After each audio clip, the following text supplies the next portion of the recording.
नमस्कार, आदाब, सत श्री अकाल।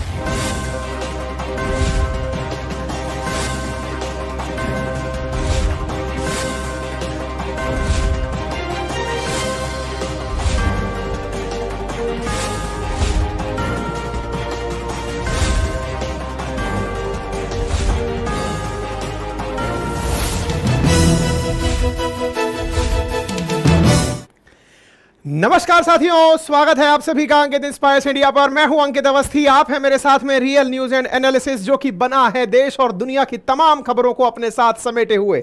स्वागत करता हूं सभी साथियों का आज के इस विशेष सत्र में, जो कि आज से रियल न्यूज एंड एनालिसिस के रूप में अपनी पाठशाला पर निरंतर सोमवार से शनिवार इसी जगह पर शुरू होगा और यूं ही चलता रहेगा। आपके प्यार की यहां पर अपेक्षा रहेगी। सेशन की शुरुआत में हमेशा की तरह आज का पहला मोटिवेशन कोटेशन और उसके साथ सेशन की शुरुआत करते हुए, be the change that you wish to see in the world. जो दुनिया में आप देखना चाहते हैं, पहले अपने अंदर वो चीज करके देख लें। यदि आप किसी को मीठा ना खाने की सलाह दे रहे हैं तो पहले खुद से मीठा खाना छोड़ दीजिए। मेरे प्यारे साथियों, जीवन में ऐसे बहुत से इंसिडेंट्स होते हैं जब हम दूसरों को नसीहत दे रहे होते हैं और खुद पर कभी इस चीज को लागू नहीं कर पाते। एक शिक्षक की भूमिका में मैंने इस बात को बहुत बार आजमाया है। अपने विद्यार्थी जीवन में भी इस बात को बहुत बार आजमाया है कि जब मैंने विद्यार्थियों को पढ़ने का कोई तरीका सुझाया या फिर लिखने का कोई तरीका या फिर कंटेंट को सेलेक्ट करने का जो तरीका कभी सुझाया, तो उसे खुद पर बहुत बेहतर तरीके से इंप्लीमेंट किया। इसी को ध्यान में रखते हुए हमारा आरएनए बना है। जी हां साथियों, जब मैं आरएनए के लिए आपका कंटेंट प्रिपेयर कर रहा होता हूं, मेरी टीम को दिशा दे रहा होता हूं, उस समय मेरे दिमाग में क्या थॉट चलता है, तो उसका जवाब है कि मैं जब खुद एक विद्यार्थी के रूप में अपने आप को सोचता हूं और विद्यार्थी के रूप में पढ़ने बैठता हूं, तो मुझे लगता है कि एक ही जगह पर करंट अफेयर में क्या होना चाहिए। साथियों, आज की ये लाइन याद रखना, इसके बाद करंट अफेयर यूं ही इसी दिशा में बहता रहेगा।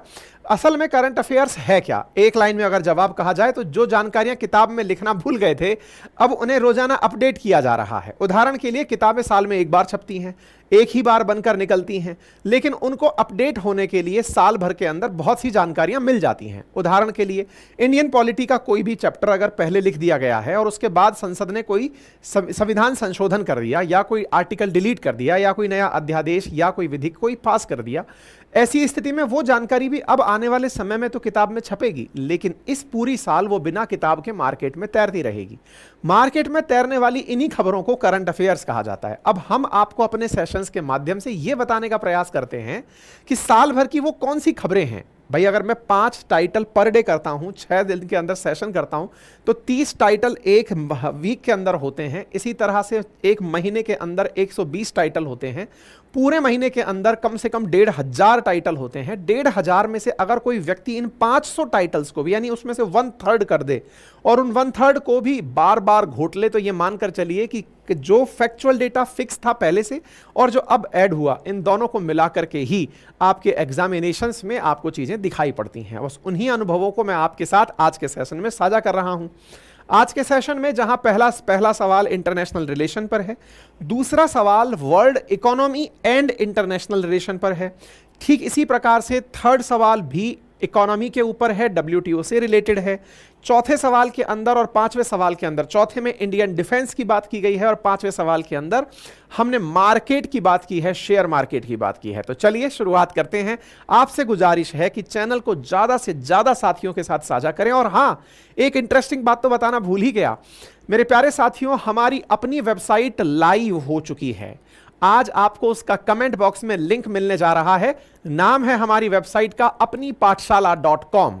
लिंक कमेंट बॉक्स में मिल जाएगा। कंटेंट भी सेशन पूरा होने के 1 से 2 घंटे के भीतर पीडीएफ के रूप में अब आपको हमारी वेबसाइट पर ही मिला करेगा। और इस वेबसाइट पर आपको करंट अफेयर्स की जो जानकारी यहां पर स्लाइड्स के रूप में दिखाई जाती है, वहां पर आपको पढ़ने के लिए उपलब्ध कराई जाएगी। आप जाकर उसका लाभ ले सकते हैं। चलिए शुरू करते हैं। पहली खबर अंतर्राष्ट्रीय खबर। अंतर्राष्ट्रीय खबर है भारत और ईरान के बीच में हाल ही में हुए 10 साल के कॉन्ट्रैक्ट के बारे में, जो कि हुआ है चाबहार पोर्ट के ऑपरेशंस को लेकर।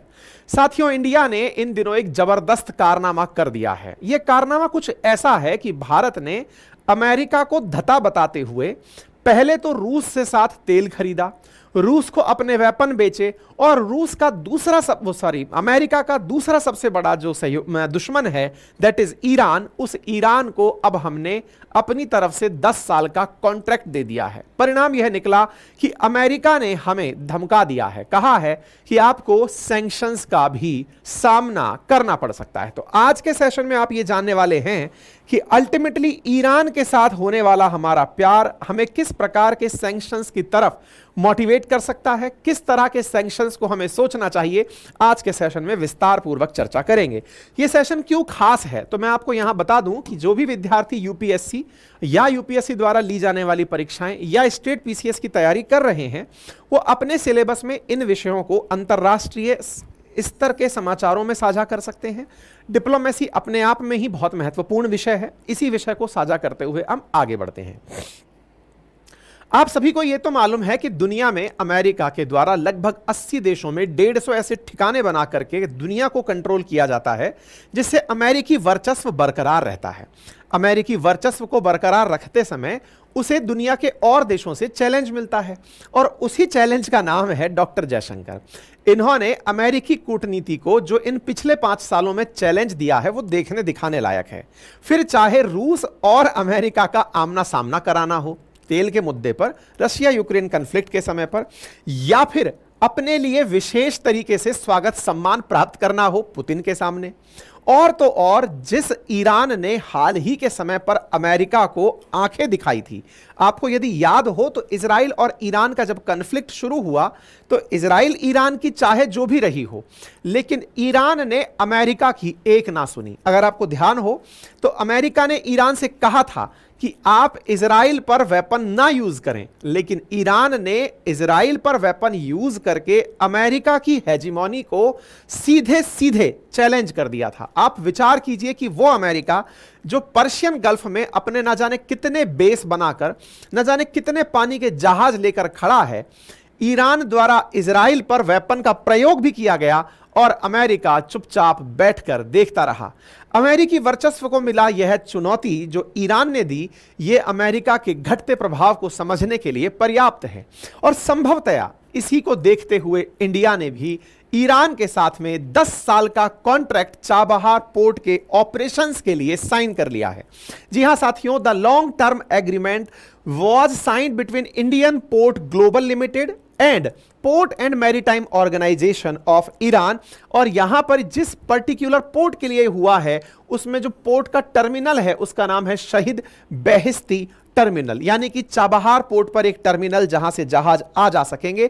यही कारण है कि अमेरिका ने हमें चैलेंज कर दिया है। मेरे प्यारे साथियों, यहां पर यह सरकारी आधिकारिक रूप से 13 तारीख की ministry of port shipping and waterways की आप कटिंग देख सकते हैं पीआईबी के माध्यम से, जहां पर यह लिखा हुआ है कि भारत के मिनिस्टर जो कि minister of port shipping and waterways और आयुष मंत्रालय के हैं, जिनका नाम है श्री सर्बानंद सोनेवाला, वो चाबहार गए थे 13 तारीख को और यह हमें मालूम भी नहीं था कि यह कब हो गया। और यहां पर उन्होंने पहुंच करके शहीद बेहस्ती पोर्ट टर्मिनल चाबहार के लिए ईरान के साथ एग्रीमेंट साइन कर लिया। यहां पर साइन होते हुए साइनिंग सेरेमनी के दौरान दोनों तरफ के प्रतिनिधियों को देख सकते हैं। और अब इस चाबहार के बारे में थोड़ा इतिहास और इसकी प्रासंगिकता को चर्चा में लाते हैं। आपको चाबहार तो सुनने में आ गया, अब चाबहार को थोड़ा सा और समझ लेते हैं। मेरे प्यारे साथियों, आप सभी को यह तो अच्छे से मालूम है कि हमारे अपने एक कंधे पर, और वो भी कहिए तो राइट साइड के कंधे पर, हमने अपना एक बालक बिठा रखा है। उस बालक का नाम है पाकिस्तान। बड़ा नाराज होकर हमसे 1947 में चला गया था। कहा था कि अब हम अपना देश खुद चलाएंगे। अब अपना देश खुद चलाएंगे। वो कैसे चला रहा है ये तो हमें दिख रहा है, लेकिन इस बालक की नादानी के चलते हम दुनिया के बहुत से देशों से कटे हुए हैं। उदाहरण के लिए, जब अफगानिस्तान में भुखमरी के हालात थे तब हमने अनाज भेजने के लिए इससे सहायता मांगी थी कि यार देखो, अफगानिस्तान के लोग आतंकवाद से तो पीड़ित हैं ही, भुखमरी से भी पीड़ित हैं जब अमेरिका चला गया है। अगर तुम चाहो तो हम अपनी तरफ से अनाज इन्हें भेज सकते हैं। पाकिस्तान ने लाखों प्रयास किए कि कैसे ना कैसे रोका जाए, लेकिन इन चीज़ों को उसने अटका के रखा।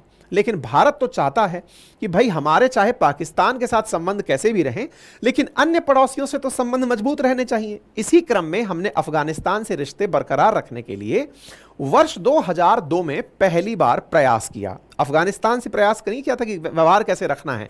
आप में से कई लोग कह सकते हैं सीधे हवाई जहाज से आ जाओ, कौन रोक रहा है। बिल्कुल सही कह रहे हैं, लेकिन हवाई जहाज से गेहूं अगर भेजोगे तो बहुत महंगा पड़ जाएगा ना। हवाई जहाज से अगर इस तरह की रसद सामग्री भेजने लगोगे तो जितने का वो है उससे कई महंगा पड़ जाएगा। ऐसी स्थिति में बहुत से सामान ऐसे होते हैं जिन्हें रेल से, ट्रेन से और पानी के जहाज से भेजकर सस्ते में पहुंचाना होता है, ताकि वो किफायती दरों तक हमें भी पड़े और दूसरे को भी पड़े। अच्छा, हमें ना केवल अफगानिस्तान बल्कि सेंट्रल एशियन कंट्रीज, जो कि कभी यूएसएसआर का हिस्सा हुआ करती थी, यही जो तुर्कमेनिस्तान, किर्गिस्तान, ताजिकिस्तान, इन सब देशों के साथ भी व्यापार रखने थे। इन सब के साथ भी व्यापार रखने में पाकिस्तान बड़ा व्यवधान बनकर बैठा था। वहां पहुंचने के लिए जो लैंडलॉक कंट्रीज हैं, उन तक पहुंचने के लिए जो हमारे पास रास्ता था वो केवल ये था कि हम ईरान का सहयोग लें। ईरान का सहयोग कैसे लें? तो असल में पाकिस्तान के बलूचिस्तान में एक पोर्ट है जिसका नाम है ग्वादार पोर्ट। ये वो पोर्ट है जिसके माध्यम से चीन चाइना पाकिस्तान इकोनॉमिक कॉरिडोर की कल्पना देखता है, पाकिस्तान ऑक्यूपाइड कश्मीर से होकर। जिनजियांग प्रोविंस से ग्वादार पोर्ट तक सी पैक का निर्माण $60 बिलियन में चीन द्वारा पाकिस्तान में किया जा रहा है। एक तरफ तो चीन की बढ़ती हुई अरब सागर में चुनौती, दूसरी तरफ अफगानिस्तान से कटते हमारे संबंध और सेंट्रल एशिया तक व्यापार की जो सुगमता है, जब यह प्रभावित होने लगी तो वर्ष 2002 में भारत के नेशनल एडवाइजर हुआ करते थे ब्रजेश मिश्र, प्रधानमंत्री हुआ करते थे अटल जी। उस समय पर ईरान के नेशनल एडवाइजर ने आकर के इन्हें सलाह दी कि क्यों ना आप हमारे साथ मिलकर सेंट्रल एशिया के साथ में व्यापार को प्राथमिकता दें। अटल जी की सरकार में यह फैसला हुआ कि क्यों ना हम यहां से मात्र 72 किलोमीटर दूर ही एक स्थान जिसका नाम है चाबहार, इस स्थान को विकसित करें और इस स्थान को विकसित करके यहां पर पोर्ट बनाएं। ईरान में बढ़िया कनेक्टिविटी ऑफ रोड है, तो ऐसी स्थिति में यहां से बढ़िया से रोड यहां तक पहुंच जाएगा और जहां पहुंचेगा दैट इज अफगानिस्तान। उस अफगानिस्तान के बॉर्डर तक तो ईरान की सड़कें और रेल ही सामान पहुंचा देंगी, लेकिन इस बॉर्डर से और यहां तक ये वाली जो जगह दिख रही है, असल में अफगानिस्तान में यहां पर एक इस प्रकार का हाईवे बना हुआ है जिसे गारलैंड हाईवे कहते हैं, नेकलेस की तरह दिखने वाला हाईवे। यहां पर जरांज है और यहां पर डेलाराम है। तो इंडिया ने लगभग 250 किलोमीटर की सड़क बनाने का तो यहां निर्णय लिया, जिसे जरांज डेलाराम हाईवे कहते हैं। और यहां से लेकर यहां के बीच की कनेक्टिविटी को भारत ने ईरान के भरोसे छोड़ा कि आप इसे बनाइए, हम यहां पर पोर्ट बनाते हैं और उस पोर्ट पर इंडिया के जेएनपीटी से लेकर के जहाज यहां भेजेंगे, कांडला से लेकर जहाज यहां भेजेंगे। कांडला से लगभग 550 नॉटिकल माइल्स की दूरी पर यह ग्वादार पोर्ट के नजदीक चाबहार पोर्ट स्थित है। ठीक है साहब, यह 2002 में कार्य प्रस्तावित हुआ। अब जब बातें होती हैं तो 2002 से आप 20 साल 22 साल बाद आज सुन रहे हैं, तो इस बीच में क्या क्या हुआ? इस बीच में चाबहार पोर्ट का विकास भी हुआ बढ़िया से। भारत ने यहां पर काफी अच्छे से इंटरफेरेंस रखा और यहां पर पोर्ट का निर्माण भी शुरू हुआ। लेकिन इसी बीच में जियोपॉलिटिक्स में काफी सारी चीजें बदल रही थी। क्या बदल रहा था? ये जो ईरान है ना, इसे लेकर अमेरिकी रवैया बदल रहा था। कैसे? असल में ईरान लंबे समय से न्यूक्लियर वेपन बनाने का प्रयास कर रहा है। न्यूक्लियर वेपन ना केवल बनाना बल्कि न्यूक्लियर एनर्जी भी पैदा करने के लिए बहुत सारे एनरिचमेंट के प्रयोग कर रहा है। यूरेनियम एनरिचमेंट को लेकर निरंतर प्रयोग कर रहा है। अमेरिका को यह सूचना है कि ईरान के द्वारा न्यूक्लियर वेपन बनाए जा रहे हैं और न्यूक्लियर वेपन बनाने का ही वो डर है जिसके चलते हाल ही में जब ईरान ने इजराइल पर मिसाइल दागी, तब अमेरिका द्वारा ईरान पर कुछ भी एक्शन नहीं लिया गया। क्यों नहीं लिया गया?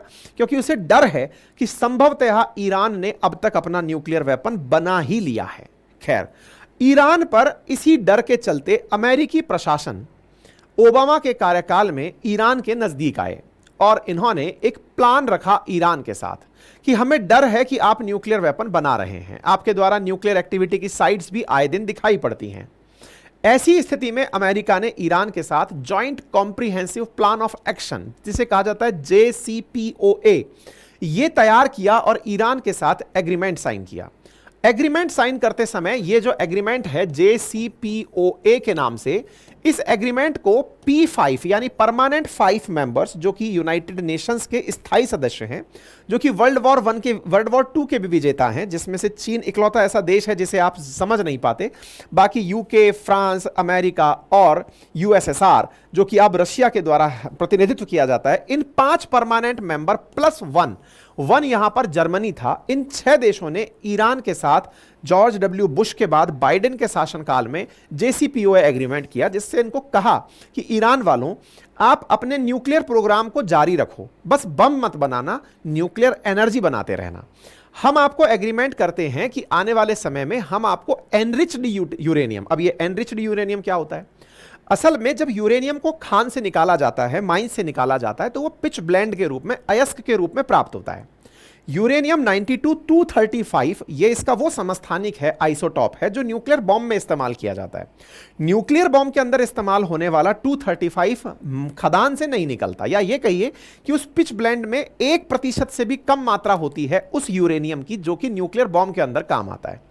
इसको बनाने के लिए न्यूक्लियर एनरिचमेंट प्रोग्राम किए जाते हैं। एनरिचमेंट प्रोग्राम का मतलब यूरेनियम 92-233 या 232 से 235 बनाने के लिए नाभिकीय अभिक्रियाएं कराई जाती हैं, जिसमें बहुत पैसा लगता है, बहुत सारी सेंट्रीफ्यूगल मशीनें लगती हैं, तब जाकर के एनरिच्ड यूरेनियम बनकर आता है। अमेरिका ने कहा कि आपके न्यूक्लियर रिएक्टर्स चलाने के लिए, जहां से आप बिजली पैदा कर सकते हैं, उसके लिए मैं आप लोगों को बहुत बड़ी मात्रा में यूरेनियम प्रोवाइड करूंगा, बस मुझे एक चीज आपसे चाहिए। बोले क्या चाहिए? बोले आप मुझे IAEA, international atomic energy agency, जिसका मुख्यालय वियना में है, बोले उसके द्वारा आपके सेंटर्स को देखने की इजाजत दे देना। मतलब ईरान में जितनी भी न्यूक्लियर साइट्स काम कर रही हैं, उन्हें देखने की इजाजत IAEA को दे देना। मैं आपको, मतलब आप एक तरह से ऐसे समझिए कि आपने अपने पड़ोसी से कहा कि मैं आपको बड़ी मात्रा में रसद की पूर्ति करूंगा, कंडीशन यह है कि मैं आपकी किचन में बार बार आकर झांकता रहूंगा कि क्या कर रहे हो, मतलब मुझे विजिलेंस की परमिशन दे दो, मैं आपको यूरेनियम पकड़ा दूंगा। विजिलेंस क्यों? बस इसलिए कि आप न्यूक्लियर वेपन नहीं बना रहे हैं। हो गया साहब ये रिश्ता कबूल। ये बहुत अच्छा काल था। इंडिया में भी उस समय सत्ता परिवर्तन हुआ, यूपीए की सरकार चल रही थी। उसके अचानक बाद इसी यूपीए की सरकार के अंदर भारत को अमेरिका से एक स्ट्रेटेजिक अलायंस मिला। भारत के अंदर मनमोहन सिंह सरकार के दौर में भारत को एक अच्छा रवैया, एक अच्छी अमेरिका से डील मिली कि अब आप हम एक दूसरे के साथ बहुत सारे एग्रीमेंट शेयर कर पाएंगे, जानकारियां साझा कर पाएंगे। टाइम बीतता गया। वर्ष 2014 भारत में फिर सरकार पलटी। वर्तमान सरकार जो आई उसने 2014 में, गडकरी जी उस समय, जो सर्बानंद सोनोवाला जी आज मंत्री हैं, उस समय गडकरी जी शिपिंग मिनिस्टर हुआ करते थे। उन्होंने कहा कि यार चाबहार पोर्ट को लेकर क्या चल रहा है? तो बोले अमेरिका ईरान के साथ इन दिनों प्यार में है। तो बोले प्यार में है तो इस काम को तेजी से चलाओ, तेजी से चलाओ। तो इधर हमने, अच्छा एक और चीज इसमें ऐड कर देता हूं। असल में जब रूस, मतलब अटल जी की जब सरकार थी ना, तब एक काम और हुआ था। और वो क्या हुआ था? अटल जी की सरकार में कनेक्टिविटी को लेकर बहुत जबरदस्त काम हुआ। क्या काम हुआ? उन्होंने रूस से कहा कि हम इंटरनेशनल नॉर्थ साउथ कॉरिडोर क्यों नहीं बना लेते। अब ये नॉर्थ साउथ कॉरिडोर क्या है?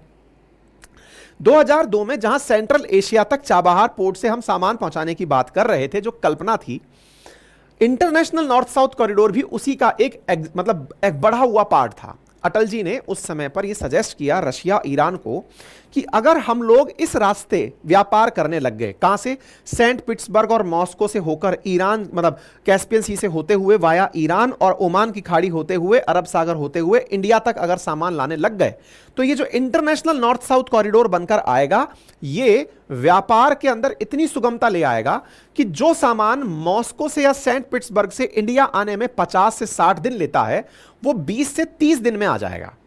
तो यह बात रूस को भी समझ में आई और इंटरनेशनल नॉर्थ साउथ कॉरिडोर की कल्पना कागज में आई। उसमें भी बहुत ज्यादा जरूरी था चाबहार पोर्ट, यानी कि इंडिया ईरान तक कैसे पहुंचे, इसके लिए बहुत ज्यादा जरूरी था कि एक पोर्ट ऐसा बने जहां पर इंडियन गुड्स पहुंच सकें। इंडियन गुड्स यहां से फिर वो जाएं अफगानिस्तान, सेंट्रल एशिया या फिर कैस्पियन सी होते हुए सीधे रूस निकल जाएं। इनके लिए आवश्यक था कि यहां पर पोर्ट बने, यानी पोर्ट का महत्व संभवतया आपको समझ में आ गया हो। अब देखिए अंतरराष्ट्रीय कूटनीति का क्या असर होता है। कूटनीति का असर यह होता है, मैं जो भी बात बोल रहा हूं ना वो मेरे सारे कंटेंट में है। मैं आपसे गुजारिश करूंगा कि इस कंटेंट को क्लास पूरी होने के बाद में आप हमारी वेबसाइट से डाउनलोड कर लीजिएगा।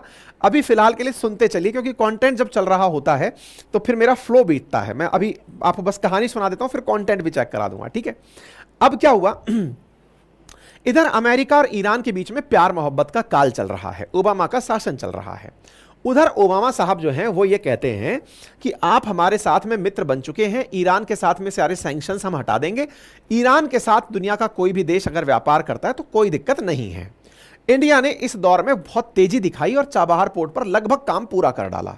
ठीक है साहब, इंडिया ने ईरान से खूब तेल खरीदा, मतलब हमने इतना तेल खरीदा क्योंकि ईरान तेल प्रोड्यूसर देश है, तेल और गैस बढ़िया है यहां पे, तो हमने खूब तेल यहां से खरीदा, सब सही चल रहा था। लेकिन भाई साहब इसी बीच में अमेरिका के दिन फिर पलटते हैं। बाइडेन से पहले इसी बीच में चले आते हैं डोनाल्ड ट्रंप। डोनाल्ड ट्रंप एकदम ईरान विरोधी, कट्टर इजराइल के समर्थक, वो आदमी जो अमेरिका फर्स्ट की नीति लेकर चलता है, और इतनी भयंकर नफरत ईरान के लिए कि जितनी मेहनत 6 देशों ने मिलकर की थी, परमानेंट 5 मेंबर प्लस रशिया ने मिलकर ईरान के साथ जो JCPOA साइन किया था, ना केवल अमेरिका में ट्रंप ने आते ही JCPOA तोड़ दिया, बल्कि ईरान पर एक सैंक्शन की धारा लगा दी जिसे काटसा कहा जाता है, मतलब countering American adversaries through trade sanction acts, इसे AATSA भी कहा जाता है, काटसा। इन्होंने, अमेरिका ने ईरान पर तत्काल प्रभाव से एक ऐसा कानून लाद दिया जिस कानून के चलते अब ईरान ने जो अब तक इन 5 परमानेंट मेंबर से और जर्मनी से जो सहायता प्राप्त की थी वो तो दूर हो ही गई, साथ में अमेरिका ने धमकी देते हुए दुनिया के 3 देशों के लिए लोगों को चिन्हित कर दिया, जिनमें से एक का नाम था रशिया, ट्रंप का काल था, दूसरा देश था ईरान और तीसरा देश था नॉर्थ कोरिया। और कहा गया कि अगर किसी ने भी इन 3 देशों से व्यापार किया तो उसे अमेरिकी प्रतिबंधों का सामना करना पड़ेगा। जियोपॉलिटिक्स ने फिर पलटी खा ली। हमने खूब पैसा लगाकर यहां पर चाबहार पोर्ट बना लिया था, हमारा लगभग सब सही चल रहा था, बढ़िया तेल हम यहां से प्राप्त कर रहे थे, लेकिन अमेरिका से डरना बनता है। क्यों? क्योंकि लगभग $125 बिलियन का सालाना हम लोग व्यापार अमेरिका से करते हैं। अगर हमारे ऊपर ही सैंक्शन लग जाएगा तो हमारा माल नहीं बिकेगा। इंडिया का अमेरिका के साथ जो व्यापार है वो ट्रेड सरप्लस में है। सरप्लस में मतलब इंडिया अमेरिका को सामान बेचकर पैसे कमाता है। वहीं चाइना के साथ या ईरान के साथ या रशिया के साथ हम जब व्यापार करते हैं तो हम व्यापारिक घाटे में रहते हैं, यानी कि हम एक्सपोर्ट कम करते हैं और इंपोर्ट ज्यादा करते हैं। अमेरिका हमारे लिए इकलौता ऐसा देश है, या फिर कहिए कि मतलब उन इकलौते देशों में से एक है, कम देशों में से एक है जिससे व्यापार करके हम मुनाफे में जाते हैं। इंडिया एकदम ठहर गया कि अब क्या करें। अमेरिका ने कहा कि आपको जो जो चीजें चाहिए वो मैं प्रोवाइड कराऊंगा, लेकिन आपको ईरान के साथ व्यवहार नहीं रखना है। आपको जानकर आश्चर्य होगा कि काटसा के चलते जो इंडिया पहले नंबर 1 पर हाईएस्ट तेल इंपोर्ट करता था ईरान से, उस ईरान से हमने 0 तेल इंपोर्ट करना शुरू कर दिया। समय बीतता जा रहा है, 4-5 साल निकल चुके हैं, 19 का दौर आ चुका है। 19 का दौर आया, धीरे धीरे चीजें और बढ़ती गई। अमेरिका के अंदर भी सत्ता परिवर्तन हुई। सत्ता परिवर्तन हुई और सत्ता के अंदर एंट्री होती है ओबामा के उत्तराधिकारी के रूप में काम करने वाले या ओबामा के सामने वाइस प्रेसिडेंट रहने वाले बाइडेन की। बाइडेन इस बार वहां राष्ट्रपति बनते हैं, लेकिन अमेरिका में अब तक ट्रंप ने इतना ज्यादा कचरा कर दिया था कि ईरान के साथ में अब बाइडेन भी रिश्ता सुधारने की स्थिति में नहीं थे। बाइडेन के पास एकमात्र रास्ता यही था कि वो ट्रंप के द्वारा सेट किए गए प्रेसिडेंट्स की ही पालना करते रहें और वैसे ही चलते रहें। समय बीतता जा रहा है, ट्रंप का काल चल रहा है। 21, 22, 23, 24 इन 4 साल में बाइडेन रहे। बाइडेन के काल में ईरान को लेकर के कोई भी आसानी अमेरिका ने नहीं बरती।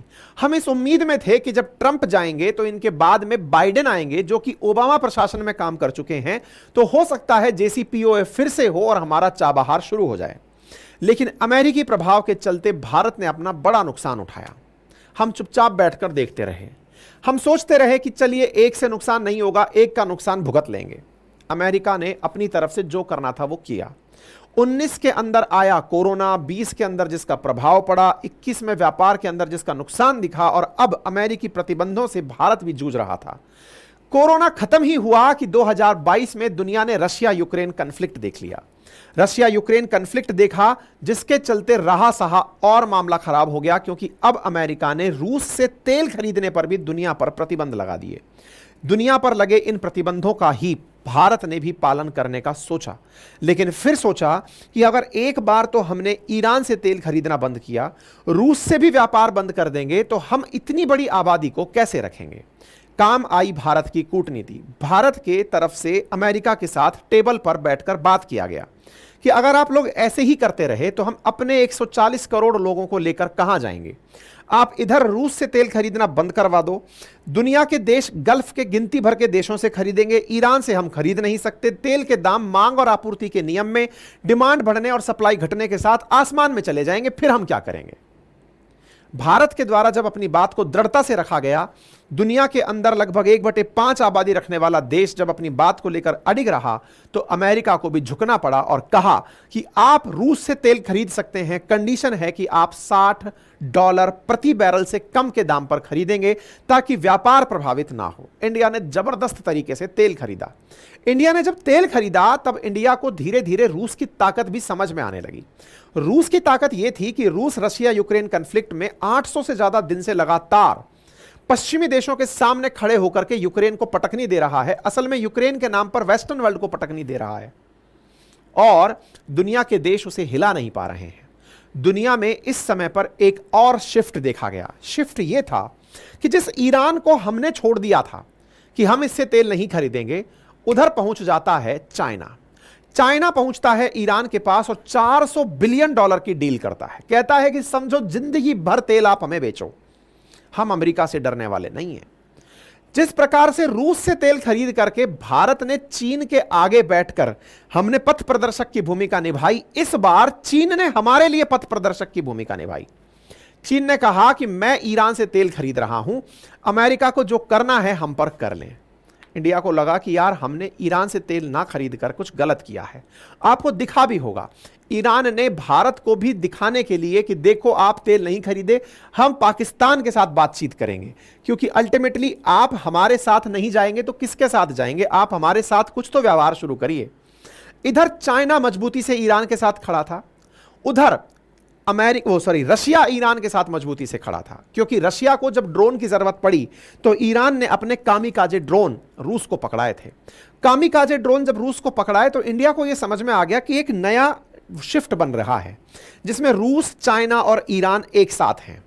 इंडिया कहीं इस दौर में पिछड़ ना जाए। आपको याद होगा हाल ही में पुतिन 5वीं बार राष्ट्रपति पद की शपथ लिए हैं रूस के अंदर, और वो अपनी पहली विदेश यात्रा में चीन जा रहे हैं, जो ये दर्शाता है कि रूस और चाइना एक दूसरे के बहुत निकट आ चुके हैं। भारत को आवश्यकता थी कि इस बदलते हुए जियोपॉलिटिकल शिफ्ट में अब हमें अमेरिका को आंख दिखानी ही पड़ेगी, और हुआ भी यही साथियों। इंडिया ने आंख दिखाते हुए बिना किसी को बताए, जहां एक और भारत में लोकसभा चुनाव चल रहे हैं, उसी बीच में भारत की तरफ से भारत के मिनिस्टर सर्बानंद सोनोवाला पहुंचते हैं, चाबहार पोर्ट पहुंचते हैं, 10 साल का एग्रीमेंट कर लेते हैं कि साहब ये रहा एग्रीमेंट, हम आपके इसको खरीदने के लिए लगभग $125 मिलियन का टारगेट देते हैं, हम यहां पर सारे ऑपरेशंस खुद संभालेंगे, ये हमारी तरफ से पैसा पकड़िए। जियोपॉलिटिक्स समझ में आई, खेल किस तरह से बदल रहा था समझ में आया। एक लाइन में अगर कहा जाए तो क्या यह समझ में आया कि इंडिया ने इस बहाने अमेरिका को आंखें दिखा ही दी। क्योंकि हाल ही में प्रधानमंत्री का एक बयान वायरल हुआ था, अगर आपने सुना हो, और वो ये था कि अमेरिका भारतीय चुनावों को प्रभावित करने का कार्य कर रहा है। चुनावों को प्रभावित करने का कार्य कर रहा है तो चुनाव के दौरान राजनीति और जियोपॉलिटिक्स बंद नहीं हुआ करती है, और यही हुआ कि इंडिया ने जाकर ईरान से हाथ मिला लिया। अमेरिका पर बहुत महंगी पड़ेगी यह भारत की नीति, क्योंकि अल्टीमेटली भारत ने वो कर दिखाया जिसके लिए अमेरिका हमें दबा रहा था, और इस दबाते हुए काल में ही अमेरिका का दूसरे दिन ही बयान आता है कि सैंक्शंस हैं अभी हमारे पास। और यह बात इसलिए ज़्यादा महत्वपूर्ण हो जाती है क्योंकि भारत पर ऑलरेडी कुछ दिन पहले ही सैंक्शंस लगे थे भारत की 3 कंपनियों पर। उम्मीद है आपको पूरा angle, behind the scene story सब समझ में आ गया, और अगर समझ में आ गया तो एक बार थम्स अप करके मुझे कमेंट बॉक्स में बता दीजिए। वीडियो पर प्रेजेंट है तो लाइक करके बता दीजिए, साथियों से शेयर करके बता दीजिए। तब तक मैं आपको कंटेंट यहां पर शो कर देता हूं। ये जो बातें मैंने बोली, किस प्रकार से हसन रूहानी इंडिया आए थे, अटल जी की सरकार में सबसे पहले क्या प्लानिंग हुई थी, ये मैंने आपको बता दिया। मैंने आपको जो बातें कही वो सारी की सारी किस तरह से हम लोग जाना चाहते थे। भारत ने 2003 में चाबहार को लेकर के साइनिंग की थी। इंडिया ने जो साइनिंग की उसके बाद 2014 के अंदर नितिन गडकरी जी ने किस प्रकार से प्रयास किए चाबहार को लेकर के, वो हमने बता दिए। भारत के साथ में यहां पर ये इस बीच में अमेरिका का P+5 के साथ जो अमेरिका के साथ टारगेट हुआ वो हमने बता दिया। ये जरांज डेलाराम मैंने थोड़ी देर पहले बताया था, वो आपको यहां पर दिखा दिया। ये जो मैंने थोड़ी देर पहले कहा था कि ईरान बहुत सारे न्यूक्लियर डील कर रहा है, न्यूक्लियर काम कर रहा है, वो मैंने आपको दिखा दिया। नातांज इनकी एक साइट है जो कि बहुत ज़्यादा न्यूक्लियरी एक्टिव साइट है, ये मैंने आपको दिखा दिया। ओबामा के द्वारा जो किया गया इनके साथ JCPOA था वो मैंने दिखा दिया, और IAEA की बात मैंने यहां पर दिखा दी। मैंने सारी की सारी बातें फिर मैंने आपको बता दिया कि जब ट्रंप का काल आया 18 से 21 के बीच में, उन्होंने काटसा लगाया, काटसा का काल बता दिया। काटसा के काल में भारत ने इनके साथ में अपने व्यापार को पूरी तरह से रोक दिया, ये मैंने आपको बता दिया। यहां पर देखिए ये सारा कंटेंट दिखा दिया। भारत के इनके साथ जो संबंध थे वो पूरी तरह होल्ड पर चले गए जब यहां पर काटसा प्रभाव में आया। ट्रंप का काल बड़ा खराब रहा, ट्रंप के बारे में मैंने आपको बता दिया। चाबहार पोर्ट से खरीद हमने बिल्कुल निल कर दी, ये मैंने आपको दिखा दिया। वर्तमान में भारत ने जो किया वो मैंने आपको दिखा दिया। जानकारी आपके सामने पूरे फैक्ट्स के साथ, पूरी न्यूज़ के साथ यहां पर डाल दी है। आपको ये पूरा कंटेंट सेशन पूरा होने के बाद हमारी वेबसाइट अपनी पाठशाला.com पर मिल जाएगा, ये सारी जानकारियां, और हमारे टेलीग्राम पर भी जीके भाई अंकित अवस्थी या अंकित अवस्थी सर, वहां पर भी मिल जाएगा। ठीक है साहब, उम्मीद है सभी को समझ में आ गया होगा। ये इंटरनेशनल नॉर्थ साउथ कॉरिडोर रहा जिसके फाउंडिंग मेंबर्स इंडिया और ईरान और रशिया रहे। कौन कौन से अदर मेंबर्स इसके साथ हैं ये मैंने आपको बता दिया। और ये अमेरिका का वो जवाब रहा जिसमें अमेरिका ने हमें धमकाते हुए कहा कि आपके ऊपर सैंक्शंस लग सकते हैं। ठीक है साहब, तो ये आपके सामने पूरी की पूरी जानकारी मैंने साझा कर दी। भारत की 3 कंपनियों पर लगा हुआ वो मैंने आपको दिखा दिया। क्लियर? एक बार कमेंट ले लेते हैं, क्योंकि यहां पे हर सेशन के पीछे एक कमेंट लेने की भी परंपरा रखी गई है। हाँ जी सर, SSC के लिए बैच लाइए। यार SSC के लिए करंट अफेयर्स तो शुरू कर दिया है हमने, अपनी पाठशाला जो PCS वाला चैनल है वहां पर वनडे एग्जाम्स को ध्यान में रख के करंट शुरू कर दिया है।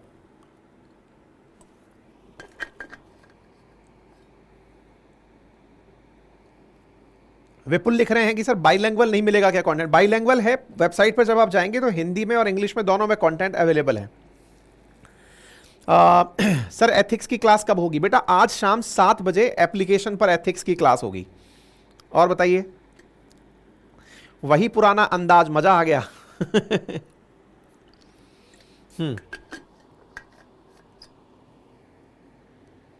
Thank you so much. हाँ जी, हिंदी में पूरा कंटेंट आपको वेबसाइट पर मिल जाएगा, फ्री ऑफ कॉस्ट सारा कंटेंट वेबसाइट पर डलेगा, डोंट वरी।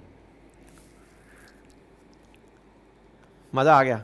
चलिए आगे बढ़ते हैं अगली न्यूज की तरफ। ये एक और बेहतरीन न्यूज है, और इसको ना इस एंगल से देखना है, इसको पाकिस्तान के मजे लेने के हिसाब से नहीं देखना है। ये बहुत प्यारी न्यूज है जो मैं बताने जा रहा हूं अभी। पाकिस्तान पर न्यूज है, लेकिन इसको पाकिस्तान का मजा लेने के लिए मत समझना। यहां पे मैं आपको बहुत जबरदस्त बात बताने वाला हूं। न्यूज है पाकिस्तान पे ही, लेकिन आपको यहां से यह समझ में आएगा कि प्राइवेटाइजेशन क्यों किया जाता है। बहुत बार आप कई जगह डिबेट सुनते हैं ना, भारत सरकार ने इतनी सारी चीजें बेच दी, भारत सरकार ने ये प्राइवेटाइज कर दिया, ये डिसइन्वेस्टमेंट कर दिया। उसको समझने के लिए ये सेकंड वाला सेशन समझना है। आपसे गुजारिश है कि सेशन को शेयर कर दीजिए। अल्टीमेट जानकारी मैं आपको यहां देने जा रहा हूं। ठीक है, न्यूज सुनते हैं, पहले पाकिस्तान के आनंद लेंगे फिर आगे बढ़ेंगे। सुर्खी है कि पाकिस्तान अपने सभी सरकारी जितनी भी फर्म्स हैं, केवल स्ट्रेटेजिक इंपॉर्टेंट जो फर्म हैं उन्हें छोड़कर बाकी सभी फर्मों को प्राइवेटाइज करेगा। यह सुर्खी मतलब समझिए कि पाकिस्तान के बिकने की खबर है। मतलब अगर हेडलाइन यह बना दी जाए कि क्या बिकने वाला है पाकिस्तान, प्रधानमंत्री ने किया ऐलान, तो यह अपने आप में बड़ी सुर्खी है। क्यों? क्योंकि पाकिस्तान ने कहा है कि वो अपनी सभी कंपनियों को बेचेगा। सभी कंपनियों को बेचेगा मतलब सरकार के पास अपनी सरकारी कंपनियां होती हैं, उन्हें वो बेचेगा। केवल स्ट्रेटेजिक इंपॉर्टेंट से मतलब कि इनके यहां पर जहां न्यूक्लियर वेपन रखे होंगे या फिर इनके यहां पर एटॉमिक रिसर्च का जहां काम हो रहा होगा, उन क्षेत्रों को छोड़कर बाकी सब ये बेच देगा। भाई साहब गजब गरीबी आई है, मतलब इतना बड़ा कटोरा हाथ में आ गया है कि सब बेच देगा। जी हां, तो ये क्यों पढ़ा जाए? क्या इसको इंटरनेशनल रिलेशन के लिए पढ़ा जाए? जी नहीं, यहां पर आपको बहुत ज्यादा अच्छे से जानना है, और वो है इंडिया के लिए ही, मतलब इकोनॉमी का जो पार्ट है ना, वो आपको समझने के लिए इसे जानना है। अब आप कहेंगे इकोनॉमी से कैसे रिलेट करेंगे आप इसे? बिल्कुल, अभी मैं आपको पहले बता देता हूं कि ये इकोनॉमी से कैसे रिलेट होता है। मेरे प्यारे साथियों, इकोनॉमी में जब हम वर्ल्ड इकोनॉमी डिस्कस करते हैं तो वर्ल्ड इकोनॉमी में हमें जो बहुत ज्यादा एजेंसी पढ़नी होती है, उसमें एक का नाम होता है वर्ल्ड बैंक और एक का नाम होता है आईएमएफ। जब हम आईएमएफ के बारे में पढ़ रहे होते हैं, international monetary fund, world bank का काम तो है दुनिया भर में रिकंस्ट्रक्शन को यानी पुनर्निर्माण के लिए फंडिंग को देना। वहीं जो आईएमएफ है, इंटरनेशनल मॉनेटरी फंड, इसकी जिम्मेदारी होती है कि ये जो डेट क्राइसिस उत्पन्न होता है, या फिर ये समझिए कि जो पैसा देते समय बैलेंस ऑफ पेमेंट का क्राइसिस पैदा होता है, दुनिया के देश अब जब कर्ज में रहने लगते हैं, कर्ज चुका नहीं पा रहे होते, कर्ज की स्थिति ये होती है कि वो फेल मारने वाले होते हैं, उस समय पर आईएमएफ का रोल शुरू होता है। इंटरनेशनल मॉनेटरी फंड, इसका काम होता है डेट को बैलेंस करना, यानी कि डेट की कंडीशनिंग करना। जब कोई देश कर्ज नहीं चुका पा रहा होता, बैलेंस ऑफ पेमेंट के क्राइसिस में होता है, तो ये वर्ल्ड बैंक और आईएमएफ जैसी ब्रेटन वुड ट्विंस नामक ये जो संस्थाएं हैं, जो कि अमेरिका में स्थित हैं, इनके द्वारा कर्जा दिया जाता है। मेरे प्यारे साथियों, ध्यान रखना, जब वर्ल्ड बैंक कर्जा देता है तो यह पुनर्निर्माण के लिए कर्जा देता है। पुनर्निर्माण के लिए मतलब कि भाई आपको कर्जा मिल रहा है, आप सड़क बना लीजिए, नाली बना लीजिए, नहर बना लीजिए, पेड़ लगा लीजिए, बच्चों को पढ़ा लीजिए, इनके लिए पैसा देता है। आईएमएफ जब पेमेंट देता है तो ये समझिए कि अंतिम रिसोर्ट है। जैसे आप ऐसे समझिए, अपने घर में माताओं बहनों के पास में जो गहने होते हैं, उन गहनों को हम कब यूज में लेते हैं? जब हमने कर्जा लेने के सारे तरीके अपना लिए, जब वो कुछ काम नहीं आए, तब हम अपने गहने गिरवी रखने जाते हैं कि साहब इसके बदले पैसे दे दो, नहीं तो गहने बिक गए। गहने के बाद बारी आती है बर्तनों की कि यार बर्तन ले लो, गाड़ी ले लो, जो लेना है ले लो, पैसा दे दो, कर्जे में चल रहे हैं। समझो कि आईएमएफ का कर्जा बर्तन बिकने के समान ही माना जाता है। मतलब इसको ऐसे समझिए कि आईएमएफ तब लोन देता है जब दुनिया भर के सारे लोन खत्म हो लेते हैं, यानी आपके पास सारी लाइफलाइन खत्म, तब ये लाइफलाइन बचती है। अब इस लाइफलाइन में ऐसा क्या होता है? असल में आईएमएफ वो लाइफलाइन है कि इसके लोन को कंडीशन के साथ लिया जाता है। आईएमएफ कहता है कि दुनिया में कहीं से भी तुम्हें कर्जा मिल जाए तो ले लो, दुनिया में कहीं से भी मिल जाए तो ले लो, ये तो एक कंडीशन है। अगर नहीं मिले तो मैं आऊंगा तुम्हें बचाने के लिए, लेकिन जब मैं आऊंगा तो मैं अपनी तरफ से कुछ कंडीशंस लगाऊंगा, और वो कंडीशंस होती हैं जो आपको सबसे पहले मैंने कई बार बताई हैं, फिर से मैं आपको बताता हूं। आईएमएफ की अपनी कंडीशंस में सबसे पहली कंडीशन होती है कि आप सरकारी सब्सिडी खत्म करोगे, यानी कि सरकार के द्वारा जो आम जनता को राहत के रूप में पैसे में बैलेंस दिया जा रहा होता है सब्सिडी के रूप में। जैसे तेल मान लीजिए आज आपको 50 रुपए लीटर मिल रहा है उदाहरण के रूप में, सरकार चाहे तो वो उसे आपको 10 रुपए लीटर में भी दे सकती है। क्यों? सरकार कहे कि 40 रुपए मैं भुगत लूंगा, जनता को 10 रुपए में ही मिलना चाहिए। सरकार के द्वारा आम जनता तक दी जाने वाली ये राहत सब्सिडी कहलाती है। सबसे पहले वो ये चाहता है जब आईएमएफ आता है कि तुम ये सब्सिडी खत्म करो। नंबर एक पार्ट सुनना, मतलब पाकिस्तान के बारे में मैंने पहले भी बताया था, अब हो चुका है अनाउंस, इसलिए बता रहा हूं। नंबर दूसरा, बोले तुम्हारे यहां पर जितने भी टैक्सेशंस हैं उसकी ब्याज को बढ़ाओगे, यानी कि लोगों के ऊपर इंटरेस्ट रेट इंक्रीज करोगे। और नंबर तीसरा, तुमको अपने यहां की सरकारी कंपनियों को बेचना होगा, यानी कि प्राइवेटाइज करना होगा। प्राइवेटाइज क्यों करना होगा? क्योंकि सरकारी मुलाजिम बहुत महंगे पड़ते हैं, नंबर एक बात। और नंबर दूसरी बात, उन्हें एफिशिएंसी से या प्रोडक्शन से कोई लेना देना नहीं होता, उनकी नौकरी पक्की, वो अपने हिसाब से चल रहे होते हैं। और तीसरा, सरकारी मुलाजिम अगर कुछ पैदा करके भी दे रहे हैं तो सरकारें मुनाफा कमाने के लिए नहीं होती। ये तीन बिंदु जब भी आईएमएफ आता है तो लगाता है। मुझे एक बात बताइए, जनता को अगर पाकिस्तान में तेल उदाहरण के लिए मान लीजिए कि 100 रुपए लीटर मिल रहा है, जबकि है नहीं, उससे भी ज्यादा महंगा है, तो सोचिए 100 रुपए लीटर का तेल जैसे ही सब्सिडी खत्म होगी तो क्या सस्ता पड़ेगा कि महंगा हो जाएगा? महंगा हो जाएगा। महंगा हो जाएगा। क्यों महंगा हो जाएगा?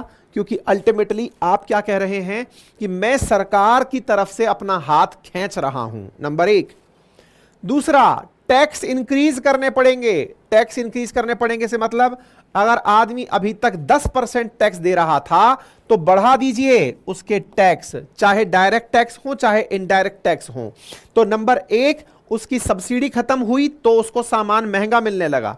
महंगे सामान पर टैक्स और पड़ गया, वो और महंगा पड़ने लगा। और तीसरा, उसको एक ही उम्मीद थी कि सरकारी नौकरियां मिलेंगी, वो सरकारी नौकरी भी उससे छिन गई क्योंकि सरकार ने सरकारी कंपनियां ही बेच दी। ये तीनों स्थितियां क्या किसी देश के लिए सफल स्थितियां होती हैं? क्या देश की जनता इसे एडमायर करती है? आंसर है नहीं। जब देश की जनता इसे एडमायर नहीं करती, प्रशंसा नहीं करती, तो फिर क्या करती है देश की जनता? देश की जनता इसका विरोध करती है। और जब विरोध करती है तो उत्पन्न होता है पॉलिटिकल अनरेस्ट, राजनीतिक अस्थिरता। अगर आप अंकित इंस्पायर इंडिया पर जुड़े हुए हैं तो कल ही रात मैंने आपको एक सेशन बताया था जिसमें कहा था कि पाकिस्तान के कब्जे वाले पाकिस्तान ऑक्यूपाइड कश्मीर में जनता सड़कों पर क्यों उतरी हुई है, तो मैंने आंसर दिया था कि वो महंगाई का विरोध कर रही है। साथियों, सरकार के पास कोई ऑप्शन नहीं बचता। सरकार के पास कोई ऑप्शन नहीं बचता जब आईएमएफ आता है। आईएमएफ कर्जे में यह तो कहता है कि मैं आपको पैसा दूंगा, आपको लुटने से बचा लूंगा, लेकिन आपको मेरी कही बातें माननी पड़ेंगी। पाकिस्तान इस चीज के लिए तैयार हो चुका है। आप पूछेंगे इतना भी क्या खुदगर्ज हो गया पाकिस्तान कि उसे कर्जे के लिए मानना पड़ रहा है? मेरे प्यारे साथियों, आईएमएफ जब लोन देता है तो किसी देश पर कब्जा नहीं करता। वहीं चाइना जब लोन देता है तो उस देश पर कब्जा कर लेता है। श्रीलंका का हम्बनटोटा पोर्ट इसी के तहत अंदर चला गया। पाकिस्तान इसको समझ चुका है कि यदि मैंने आईएमएफ से कर्जा नहीं लिया तो यह पाकिस्तान बिककर चाइना के गुलाम चला जाएगा। आईएमएफ पर अमेरिका का प्रभुत्व है, कम से कम वो पैसा देगा तो सही। हमारे यहां राजनीतिक अस्थिरता तो आएगी, हमने इमरान खान को जेल में डाल ही रखा है, लेकिन कम से कम ये तो नहीं होगा कि पाकिस्तान के अंदर लोगों को चाइना के अधीन रहना पड़े। पाकिस्तान इन चीजों के लिए फिलहाल तैयार हुआ है। प्राइवेटाइज करने का ऑप्शन पाकिस्तान के अंदर दिया गया है कि कंपनियों को प्राइवेटाइज कर दीजिए, यही आप सुर्खी पढ़ रहे हैं। मेरे प्यारे साथियों, शहबाज शरीफ यहां पर एक समझदारी कर रहे हैं। समझदारी क्या कर रहे हैं? आईएमएफ कहता है कि प्राइवेटाइज करो, इसका मतलब यह नहीं होता कि किसी और को बेच दो, दुनिया में किसी दूसरे देश को बेच दो। आईएमएफ की शर्तों को शहबाज शरीफ कुछ ज्यादा पड़ गए। नाम में ही शरीफ है लेकिन व्यक्ति शरीफ नहीं है। यह कह रहे हैं कि मैं पाकिस्तान की कंपनियों को बेचूंगा तो सही, लेकिन पाकिस्तानियों को नहीं, विदेशियों को बेचूंगा। मतलब अगर गल्फ का कोई देश इस समय ये चाह ले, चाहे कतर हो, बहरीन हो, यूएई हो या फिर सऊदी हो, कि उसे पाकिस्तान में जाकर पाकिस्तान की कोई कंपनी खरीदनी है, तो मोस्ट वेलकम है। मात्र 4 दिन के अंदर अंदर तो इन्होंने कराची पोर्ट बेच दिया था यूएई को। अंदाजा लगाइए, साउथ एशिया के सबसे व्यस्ततम पोर्ट में से एक है। जैसे मुंबई है ना अपना जेएनपीटी, ऐसे इनका कराची पोर्ट, उसका पूरा ऑपरेशन इन्होंने मात्र 4 दिन में यूएई को बेच दिया। समझे? आईएमएफ की कहानी समझ में आ गई? तो अब आपको पाकिस्तान की ये एंगल जो है ना, इसको केवल इस पर नहीं समझना है कि पाकिस्तान के मजे हैं तो चलो सुन लेते हैं, पाकिस्तान के मजे लेंगे। नहीं, मजे तो दिलवा देंगे, लेकिन अल्टीमेटली आपको आईएमएफ समझना है। और आईएमएफ समझ रहे हो और बुद्धिजीवी लोग अगर इस विषय को रिलेट कर पा रहे हो तो कमेंट बॉक्स में बता देना, क्या इंडिया में भी कभी ऐसा कुछ हुआ था क्या? मतलब जिस तरफ मैं इशारा कर रहा हूं, प्राइवेटाइजेशन होना, क्या इंडिया में भी कुछ ऐसा हुआ था क्या? जब तक आप कमेंट बॉक्स में बताएंगे, मैं आपको आगे लिए चल रहा हूं। कुणाल पटेल ने फिर से डॉलर्स की बरसात कर दी है यार। कुणाल भैया खूब कमाओ यार, तुम बढ़िया भेजते हो पैसे। तुम्हें पेटीएम वेटीएम नंबर और बताना पड़ेगा, हमें लग रहा है सीधा ही भेज दिया करो, यूट्यूब में काय पैसा देते हो यार। हाँ जी, पाकिस्तान इकोनॉमिक क्राइसिस के बारे में बता रहे हैं। यहां पर पाकिस्तान के हालात फोटो के माध्यम से दिखा रहे हैं और इन्हीं हालातों को समझाते हुए बता रहे हैं। कल ही आपको अंकित इंस्पायर इंडिया पर रात को सेशन दिया था। यस, मेरी जनता बड़ी इंटेलिजेंट है भाई साहब, लव यू है आप सभी को। माधव, सत्या, रोहित, दीपक कुमार, बंसल, माधुरी, राजू सभी ने एकदम पकड़ लिया। यही तो है, इशारा काफी है। एलपीजी रिफॉर्म पकड़ लिए सभी लोग। ये जो जानकारी मैं यहां लिखा था ना अभी हाल कि दुनिया के देशों को प्राइवेटाइज करना होता है, एलपीजी। हम कई बार क्रेडिट बांटने निकलते हैं तो कहते हैं नरसिम्हा राव सरकार थी जो एलपीजी रिफॉर्म लाई थी, देश की तरक्की को बढ़ाई थी। हम कहते हैं मनमोहन सिंह जी का आइडिया था। अजी आइडिया आईएमएफ का था। हम अपना सोना गिरवी रखने चले गए थे, यूके की बैंक में पैसा गिरवी रखने चले गए थे कहने के लिए कि भाई साहब पैसा खत्म, आप कम से कम हमें कर्जा दे दो, कुछ दिन हम चला लें। तब अमेरिका ने कहा था कि इतना जो डर कर जी रहे हो लंबा नहीं जी पाओगे, बेहतर है कि अपनी कुछ चीजों पर से सरकारी नियंत्रण हटाओ। सरकारी नियंत्रण हटाओ और सरकारी नियंत्रण हटाकर प्राइवेट लोगों को अंदर लेकर आओ। तो क्या पाकिस्तान अब हमारे कदम पर चल रहा है? ना जी ना। बेटा बाप के कदम पर चल जाए तो फिर बेटा ना कहलाए। ये बेटा थोड़ी कहलाना चाहता है, तो समझता है कि ये बाप है, एक दिन पहले आजाद हुआ है। इन्हें भारत से थोड़ा अलग हमेशा दिखने की वो रही है, अंदर से क्यूरोसिटी रही है। इसके लिए अब ये तरीका क्या अपना रहे हैं? ये तरीका अपना रहे हैं कि हम पाकिस्तान में नहीं बिकेंगे, हम विदेशों में बिकेंगे। अरे नालायकों, इंडिया कम से कम जब प्राइवेटाइज किया तो इंडिया की ही कंपनियों को अपना माल बेचा, जिसे डिसइन्वेस्टमेंट किया, जिसको हमने विनिवेश नाम दिया, और पूरी तरह से प्राइवेटाइज नहीं किया। हमने कुछ कुछ शेयर हर साल निकाले और उन्हें प्राइवेट प्लेयर्स को, शेयर मार्केट को बेचकर इंडिया के अंदर ही अपने पैसे को और अपनी कंपनी को रखा। तुम्हारे यहां क्या हो रहा है? ये दुनिया के देशों को अपना माल बेचने निकल रहे हैं। खैर, हालात ही ऐसे हैं कि रोटी के लिए जब लड़ाइयां हैं, जनता इसलिए मर रही है क्योंकि ये सब लोग महंगाई से त्रस्त है। उस बीच में पीएम का ये बयान आना लाजमी है और ऐसी स्थिति में गवर्नमेंट ने broader privatisation plan for state on enterprises निकाल दिया है। ये पाकिस्तान के ही अखबार डॉन की आप हेडिंग देख रहे हैं। उम्मीद है अब आपको ये सारी बात समझ में आ गया है कि ये सभी सरकारी कंपनियों को बेचेंगे और विशेष रूप से शुरुआत वहां से करेंगे जो मुनाफा नहीं कमा पा रही हो। उसके बाद में स्ट्रेटेजिकल कंपनियों को अपने पास में रखते हुए ये कंपनियों को बेच देंगे। तो यहां पर आप सरकारी तरफ से होते हुए फैसले देख सकते हैं। सरकार के तरफ से 88 सरकारी कंपनियां इस समय सरकार के पास हैं और सरकार ने एक चीज यहां पर इनकी जनता को मोटिवेट करने के लिए दी है, और वो क्या है कि देखो बेटा, बात ऐसी है कि पाकिस्तान में कंपनियों की जो बोली लगेगी ना, वो टीवी पर लाइव दिखेगी। मुझे इस बात पर जो हंसी आई है भाई साहब कि यार मतलब इन लोगों के सामने मतलब कितना जबरदस्त तरीके से इन बेचारों का पपलू बनाया जा रहा है। इनसे कहा गया है कि चिंता मत करिए, आपको जो भी होगा ना वो एकदम लाइव दिखाया जाएगा। मतलब आपके देश की घनघोर बेइज्जती दुनिया के देश आएंगे और बोली लगाएंगे। ये बिल्कुल वैसा नहीं हो गया है क्योंकि जुआ चल रहा हो, वहां बोलियां लग रही हो, सट्टा सा लग रहा हो। दूसरे देश आएंगे और बोली लगाएंगे कि हाँ भाई कितना मंजूर है, बोले इतना मंजूर है, लगा दें, बोले लगा दो। पाकिस्तान में कंपनियों की बोली की लाइव टीवी पर फोरकास्टिंग की जाएगी। इस पूरे काम को पूरी तरह से प्रोसेस को ट्रांसपेरेंट रखा जाएगा। भाई जनता इसमें करेगी क्या? एक बात सोचने की आवश्यकता है आप लोगों को। केवल नजर बंद करके कि देखिए भ्रष्टाचार नहीं हुआ, अबे ढक्कनो, तुम तो खुद पार्टिसिपेट ही नहीं कर रहे हो उसके अंदर। पार्टिसिपेट दूसरे देश का आदमी कर रहा है। वो ऐसे थोड़ी आएगा चलो टीवी पे चलना है बोली लगा के आते हैं। पीछे की पीछे पहले बात हो चुकी होती है, तब जाके बोली का कार्यक्रम शुरू होता है। हाँ? खैर कोई नहीं जी, इस कार्यक्रम को नाम दिया गया प्राइवेटाइजेशन प्रोग्राम 2024 से 29। शहबाज शरीफ पूरा पाकिस्तान बेच देंगे। पहले भी पाकिस्तान के अंदर ऐसी बिकवाली हुई है। अब आप पूछेंगे शुरुआत कहां से होगी?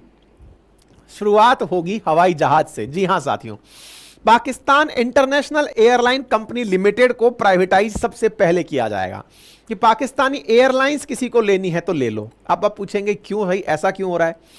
हमने 2 महीने पहले एक सेशन किया था। देखो हमको ना पहले ही पाकिस्तान के हालात पता, अपन को तो ना अपनी पाठशाला परिवार को, अंकित परिवार को यह आशीर्वाद प्राप्त है कि दुनिया में होने वाली जो घटनाएं होती हैं उसका पूर्वाभास होने लगता है अपन को कि कुछ तो होगा। आपको याद है अपन ने एक सेशन किया था, तब आपको बताया था इनकी एयर होस्टेस कनाडा गई थी, वहीं से वहीं फरार हो गई थी। आपको मैंने उस समय यह बताया था कि इनकी मतलब जो एयरलाइंस है उस पर इतना कर्जा है कि उसको कई बार बेचने का प्रयास किया जा चुका है, कोई लेने नहीं आता है। पाकिस्तान ने अपनी एयरलाइंस के खर्चों से बचने के कई बार इनकी एयरलाइंस को कोई दूसरा देश रोक के बैठ जाता है कि भाई रुक जाओ, तुमको उड़ने नहीं देंगे क्योंकि तुमने फीस नहीं चुकाई है, लेकिन फिर बोले इनको बिठा के खिलाएंगे, चलो तुम उड़ जाओ, तो दूसरे देश में रहो, यहां मत आना, ठीक है। तो ऐसी स्थिति में पाकिस्तान ने अपनी एयरलाइन पाकिस्तान इंटरनेशनल एयरलाइंस को बेचने का डिसीजन लिया है। ये पहली डिसीजन नहीं है, लेकिन इस बार ये कह रहे हैं कि भाई हमारे अपने देश में तो कोई खरीदने ही आगे नहीं आ रहा है, विदेश को बेचेंगे। अब बेचारे गल्फ कंट्री हैं, उनके पास में खूब पैसा है, उनको समझ में नहीं आ रहा पैसे का क्या करना है। उनको पाकिस्तान की एयरलाइंस में मिल जाएगी तो चला ही लेंगे, दुनिया में कहीं और चला देंगे। तो भाई सबसे पहले तो इनकी एयरलाइंस बिकने वाली है। इससे पहले ही ये एयरपोर्ट और बंदरगाह बेच चुके हैं। देखो, पहले इन्होंने बस अड्डे बेचे, फिर बस बेच रहे हैं, कराची एयरपोर्ट बेच चुके हैं, कराची पोर्ट बेच चुके हैं, अब इसी क्रम में अब ये एयरलाइंस को भी बेच देंगे, ठीक है। कारण क्या है तो मैंने आईएमएफ बता दिया। आईएमएफ इनको bail out package, bail out का मतलब क्या हुआ, उस समय दिया गया पैकेज जिस समय पर पूरी तरह से इनके सामने बैलेंस ऑफ पेमेंट का क्राइसिस उत्पन्न हुआ हो, उस पेमेंट को ही अब रिकवर आईएमएफ करना चाहता है। और आईएमएफ के दबाव के अंदर ही इन्होंने फैसले लिए हैं। इनके अंदर इनको सब्सिडी खत्म करनी होगी जो कि इन्होंने पेट्रोल और डीजल और बिजली पर दे रखी है। टैक्स कलेक्शन को 10% तक बढ़ाना होगा और कंपनियों को बेचना होगा। आईएमएफ को हालांकि इस बात पर बहुत डाउट है कि ये ऐसा कुछ कर पाएंगे। अब आप पूछेंगे ऐसा क्यों, समझिए। पाकिस्तान ने महंगाई बढ़ाने के लिए सबसे पहले जो आजाद जम्मू कश्मीर का जो बात हो रही थी पाकिस्तान की तरफ से, जो पीओके को लेकर बात हो रही थी, वो क्या था, पाकिस्तान की तरफ से वहां पर सब्सिडी दी जाती थी लोगों को। सब्सिडी से मतलब क्या था कि उनको कम से कम 33 प्रकार के आइटम्स ऐसे थे जो सस्ती कीमत पर खाने के लिए दिए जाते थे पाक ऑक्यूपाइड कश्मीर में। वो लोग सड़कों पर उतर आए कि बोले हम तो चाहते हैं आज़ादी, हम तुम्हारे साथ रहेंगे ही नहीं, रास्ता खोल दो, हम इंडिया जाएंगे। अब उनको कंट्रोल में रखना है क्योंकि पाकिस्तान ने कश्मीर राग अलाप तो रखा है लेकिन उनसे हैंडल हो नहीं रहा है। तो इन्होंने उस मामले को सेटल करने के लिए 2300 करोड़ रुपए का पैकेज अनाउंस किया है। किसने, पाकिस्तान ने। कौन सा रुपया, पाकिस्तानी रुपया, मतलब लगभग 800 करोड़ इंडियन रुपीस का इन्होंने पैकेज वहां पर अनाउंस किया है कि चिंता मत करो, मैं आपको सब्सिडी देता रहूंगा। अब आप विचार करो, अभी तो केवल पाकिस्तान के अंदर पाक ऑक्यूपाइड कश्मीर के अंदर नजारे देखने को मिले हैं जब सब्सिडी खत्म करने के लिए आईएमएफ ने कहा। सोचकर देखो कि उससे निपटने के लिए कहीं ऐसा ना हो कि पाक ऑक्यूपाइड कश्मीर कहीं वाकई में कश्मीर में मिल जाए, इंडिया में चला जाए, खुद से चला जाए। उससे बचने के लिए इन्होंने 2300 करोड़ रुपए का पैकेज अनाउंस किया। तब जाके कल इनके बीच में सहमति बनी कि चलो शांति रखते हैं। पूरे पाकिस्तान में जो अभी उठने वाली ज्वाला है उसे ये कैसे संभालेंगे। पहले ही इनकी सरकार तो गठबंधन की सरकार है, कोई स्टैंड मतलब कोई इनका ऐसा स्टैंड है नहीं जिसमें स्ट्रेट फॉरवर्ड फैसला लिया जा सके। विचार कीजिए कि इनकी स्थिति अभी फिलहाल कैसी है। तो आईएमएफ को खुद से डाउट है, वो खुद डाउट में है कि ये नहीं कर पाएंगे। ऐसी स्थिति में आईएमएफ इनको कह रहा है कि भाई तुमको अगर बेल आउट पैकेज चाहिए बर्बाद होने से बचने के लिए तो तुम्हें हमारे अकॉर्डिंग चलना पड़ेगा। भारत के केस में अगर हम बात करें तो भारत 1991 में ही आईएमएफ के चंगुल से बाहर आ चुका है जब से हमने लिबरलाइजेशन, प्राइवेटाइजेशन, ग्लोबलाइजेशन अपनाया। अब आप कहेंगे तो फिर इंडिया और पाकिस्तान में अंतर क्या है, हमने भी तो सब कुछ ऐसा ही किया था। बिल्कुल सही सोच रहे हैं आप। अगर आपको ज्यादा जानना है तो आप एक बार जाकर के बातें बाजार की जो हमारा यूट्यूब चैनल है उस पर जाकर सेशन देखिएगा। हमने आज से 2 साल पहले सेशन किया था जिसमें बताया था कि जब भारत ने अपना सोना गिरवी रखा था, 1991 का जो इकोनॉमिक क्राइसिस है वो उसमें मैंने डिस्कस किया था। मेरे प्यारे साथियों, जब भारत के हालात ऐसे हुए, अच्छा भारत के हालात पर भी थोड़ी चर्चा सुन लो। हुआ क्या था कि जब हम आजाद हुए थे ना तो 1947 में हमारे हालात कुछ ऐसे थे कि हम बहुत ज्यादा हद तक अंदर तक डरे हुए थे। किस चीज से डरे हुए थे कि यार ये जो विदेशी कंपनियां आती हैं ये परमानेंट हम पर ही राज करके रहती हैं। जैसे British east India company India I थी और हम पर ही राज करने लग गई थी। तो हमने कहा अब कोई भी कंपनी बेटा चल के यहां मत आ जाना, नहीं तो टांगे तोड़ देंगे। कंपनियों को आना बिल्कुल अलाउ नहीं है।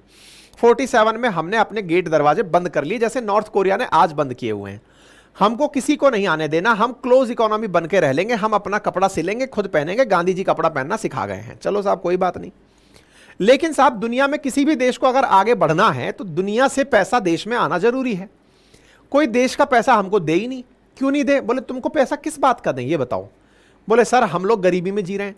बोले जियो तो मरो, क्या दिक्कत है। बोले सर हमारे पास भोजन नहीं है। बोले मरो, भूखे मरो।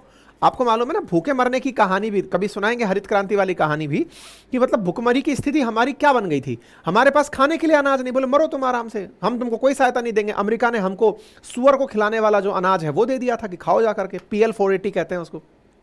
तो बोले साहब ऐसी बात है कि हम लोगों को यह समझ में आने लगा था धीरे धीरे कि हम जब तक विदेशी निवेश प्राप्त नहीं करते, डॉलर जब तक हमारी करेंसी में ऐड नहीं होता, हमारी रिजर्व बैंक के पास नहीं पहुंचता, तब तक हमारी आर्थिक स्थिति नहीं सुधरेगी। डॉलर लाएं कैसे? हम तो डरे हुए थे विदेशी कंपनियों से। अच्छा, उस समय भी देश के अंदर जो ये कम्युनिस्ट सरकारें होती है ना, लेफ्ट विंग जो सरकार जो अपने आप को लिबरल और पढ़ा लिखा कहती है, इनकी बातें बड़ी इंटरेस्टिंग होती हैं, जनता को तुरंत आकर्षित करती हैं। जैसे अचानक कोई सड़क पर उतरकर आपको यह कहे कि देखो सरकार ने यह कंपनी बेच दी, सरकार आपकी विरोधी है, जनता तुरंत उस आदमी के साथ बोलेगी देखो यही हमारा नेता है। वो नेता कभी यह नहीं बताएगा कि देश बिकने वाला है इसलिए कंपनी बेच दी है। आज पाकिस्तान के प्रधानमंत्री पब्लिकली आकर यह बोल रहे हैं कि मैं कंपनी बेच रहा हूं, क्यों? क्योंकि मेरा देश बिकने वाला है। इंडिया ने सोना गिरवी रखा, ये नहीं बताएंगे साम्यवादी लेफ्ट विंग के लोग, कभी ये नहीं बताते कि हमने ऐसा क्यों किया, हमने इस स्थिति। ये सड़कों पर तुरंत उतर के आ जाएंगे कि देखो रेलवे का प्राइवेटाइजेशन हो रहा है, देखो सरकार ने ये कंपनी बेच दी। भाई क्योंकि हमने इतने दिन तक ताले रखे, हमारे पास विदेशी मुद्रा नहीं आई, दुनिया का कोई देश हम में इन्वेस्टमेंट करने को तैयार नहीं हुआ, तो धीरे धीरे हमने अपनी संस्थाओं के दरवाजे खोलने शुरू किए कि ठीक है थोड़ा सा आ जाओ चलो। इधर हम आजादी के बाद गुलाम पैदा हुए थे। आजादी के बाद गुलाम कोई कैसे पैदा होता है? अरे भाई अब तक भी हमारे पास में कोई पैसा धेला नहीं था, हम चले आ रहे थे, ऐसे भुखमरी में जी रहे थे। हालात ये थे कि लोग तो ये कहने लग गए कि जिस दर से ये हिंदू ग्रोथ रेट से बढ़ रहे हैं, एक दिन ये भुखमरी के हालात आ जाएंगे इंडिया में। इंडिया को उभरना था, इसीलिए फिर हमने अपनी नीतियों को परिवर्तित किया। आज आप सुनते हैं ना सरकार ने FDI अलाउ कर दिया, फॉरेन डायरेक्ट इन्वेस्टमेंट। वो है क्या असल में? फॉरेन डायरेक्ट इन्वेस्टमेंट असल में कंपनियों के अंदर जो प्राइवेट कंपनियां हैं, उन कंपनियों में विदेशी पैसे को आने की अनुमति देना। उस पैसे को RBI अपने पास सहेज कर रखती है फॉरेन रिजर्व के रूप में, फॉरेक्स के रूप में, फॉरेन एक्सचेंज के रूप में, कि ये हमारे पास है, कल को इससे हम अपना बैलेंस ऑफ पेमेंट सेटल करके चलेंगे। आई बात समझ में? इंडिया ने उस दौर में जब सोना गिरवी रखना पड़ा तब यह निर्णय लिया कि भाई ऐसे काम नहीं चलेगा, हमें कुछ चीजों में नियमों को ढील देनी पड़ेगी, जिसे कहा गया लिबरलाइजेशन। दूसरा जो चीज हमने अपनाया दैट वाज प्राइवेटाइजेशन। और तीसरा जो तरीका अपनाया वो था वैश्वीकरण के लिए ग्लोबलाइजेशन, यानी कि दुनिया की कोई भी कंपनी आए, हमारे यहां आकर कंपनियों को खरीदे, हम अपने कानूनों के अंदर पूरी तरह से राहत देकर चलेंगे। तो फिर पाकिस्तान में और हम में क्या डिफरेंस रहा? पाकिस्तान सरकारी कंपनियां दूसरे देश को बेच रहा है, हमने अपनी सरकारी कंपनियों को दूसरे देश में बेचने की नहीं कहा। हमने अपनी सरकारी कंपनियों को कहा कि भारत का ही कोई उद्योगपति अगर उनको खरीदना चाहे तो वो खरीदे, नंबर एक। और जब हम शेयर मार्केट में चले जाएं तो वहां जाकर FII, फॉरेन इंस्टीट्यूशनल इन्वेस्टमेंट के माध्यम से पैसा ले। और तीसरा, हमारी जो देश की प्राइवेट कंपनी है उनके अंदर कोई विदेशी कंपनी आकर के पैसा लगाती है, जैसे जियो के अंदर आकर के फेसबुक ने लगभग $10,000 के आसपास, कितने $10 बिलियन के आसपास लगाए थे, ठीक है ना? कुछ इस प्रकार से आप लोग अगर आए और इन्वेस्टमेंट करें तो चलेगा। दुनिया के देशों को कर्ज से निकालने का यही एकमात्र तरीका IMF सुझाता है, जो हम लोग 1991 में करके देख चुके हैं, ठीक है? तो जो भी आपको सरकारें याद है, नरसिम्हा राव सरकार या मनमोहन सिंह जी का जो नेतृत्व वित्त मंत्री के रूप में था, वो ये दौर से गुजर चुका है। यही था LPG कंसेप्ट जो मैंने आपको लिख कर दे दिया है। इसके अंदर भी हमसे कहा गया था सब्सिडी मिटाओगे, टैक्स बढ़ाओगे, ये सारी कंपनियां बेचोगे, ये सब बातें हमसे भी कही गई थी। हमने भी बजट के अंदर इसका अनाउंसमेंट किया था। 1991 में जो काम हमने किया ये लोग 2024 में कर रहे हैं, इस उम्मीद में कर रहे हैं कि क्या पता इंडिया की तरह इनके भी दिन बदल जाएं। हमने उसी दौर में फिर अपने यहां पर सॉफ्टवेयर उद्योगों को बढ़ावा दिया, क्योंकि हम अब दुनिया के लिए दरवाजे खोल चुके थे। तो हमने कहा कि भाई जब हमारे पास में तुम लोग आओगे तो हम लोग भी तुम्हारे पास आएंगे। बोले हाँ आओ। और इसी क्रम में भारत ने सॉफ्टवेयर के लिए अपने मार्केट को खोला। आज जो आप नोएडा, गाजियाबाद, बेंगलोर, गुड़गांव में बड़ी बड़ी बिल्डिंग्स बनी देखते हैं, इनके पीछे वही 1990s का दौर है जब इंडिया ने कहा कि अब हम दुनिया को अपनी तरफ से सर्विस देंगे। बोले हाँ दो ना, ग्लोबलाइज हो गए हो तो बताओ करो क्या करना चाहते हो। उस दौर में दुनिया में सॉफ्टवेयर का, जैसे आज AI का माहौल बना हुआ है, उस समय कंप्यूटर का माहौल बना हुआ था। तो कंप्यूटर के माहौल के लिए हम लोगों ने अपनी तरफ से सस्ती लेबर देना शुरू किया। वही दौर था जब इंडिया में कॉलेजेस के अंदर कंप्यूटर साइंस के कॉलेज दमादम खुलने लगे। Computer science branch number 1 branch बनकर आ गई। हर कोई कोई कंप्यूटर इसलिए पढ़ रहा था कि अब तो हमको जाकर अमेरिका में नौकरी करनी है। आज भी टीसीएस में 3 लाख रुपए के पैकेज पे काम करने वाला आदमी एक बार तो वर्ल्ड टूर कर ही आता है, दूसरे देश में जा ही आता है, विदेश यात्रा तो उसकी हो ही जाती है, क्योंकि ये मानकर चलते हैं कि ये सॉफ्टवेयर वाली कंपनियां उठा उठाकर 6 महीने के लिए विदेश ले जाएंगी। यही उनके बीच का सबसे बड़ा चार्म है कि यार कम से कम चलो विदेश तो घुमाएंगे ये लोग। तो इंडिया में सॉफ्टवेयर की जो क्रांति है वो भी तब से शुरू हुई। और सबसे बढ़िया, इंडिया का लोहा दुनिया ने तब माना हमारी सस्ती लेबर का, जब मिलेनियम बग आया 2000 के अंदर, जब सारे कंप्यूटर्स ने कोडिंग इस तरह से लिखी हुई थी कि 2001 कोई नहीं लिख पाएगा, 2000 के बाद सब खत्म, वापस 000 हो जाएगा। तब इंडिया के सॉफ्टवेयर इंजीनियर्स ने दुनिया भर के कंप्यूटरों में रात दिन कोडिंग करके, डेटा चेंज करके उनको चलने लायक बनाया था। दुनिया ने तब इंडिया का लोहा माना था। इस पे भी हमने कहानी सुनाई हुई है, ठीक है ना। तो फिलहाल के लिए पाकिस्तान की कहानी समझ में आ गई, डिसइन्वेस्टमेंट इंडिया ने क्यों कहा वो समझ में आ गया, और ये सब बातें मैंने समझा दी हैं। बोलने के लिए कंटेंट बहुत सारा रहता है, लेकिन समय के प्रभाव में चलते हुए हमें थोड़ा सा अवॉइड करते हुए चलना होता है। ठीक है साहब, क्लियर हो गया। फिर से डाउट लेने का समय है, जल्दी बताइए क्या चल रहा है। धनंजय लिख रहे हैं कि सर यूपीएससी के लिए प्रीवियस करंट अफेयर्स के क्वेश्चंस भी लेकर के आइए। बिल्कुल प्रयास करेंगे, लेकिन कमिट नहीं कर सकते क्योंकि ऑलरेडी मैं 2 ही न्यूज खत्म किया हूं, 1 घंटा मेरा बीत चुका है।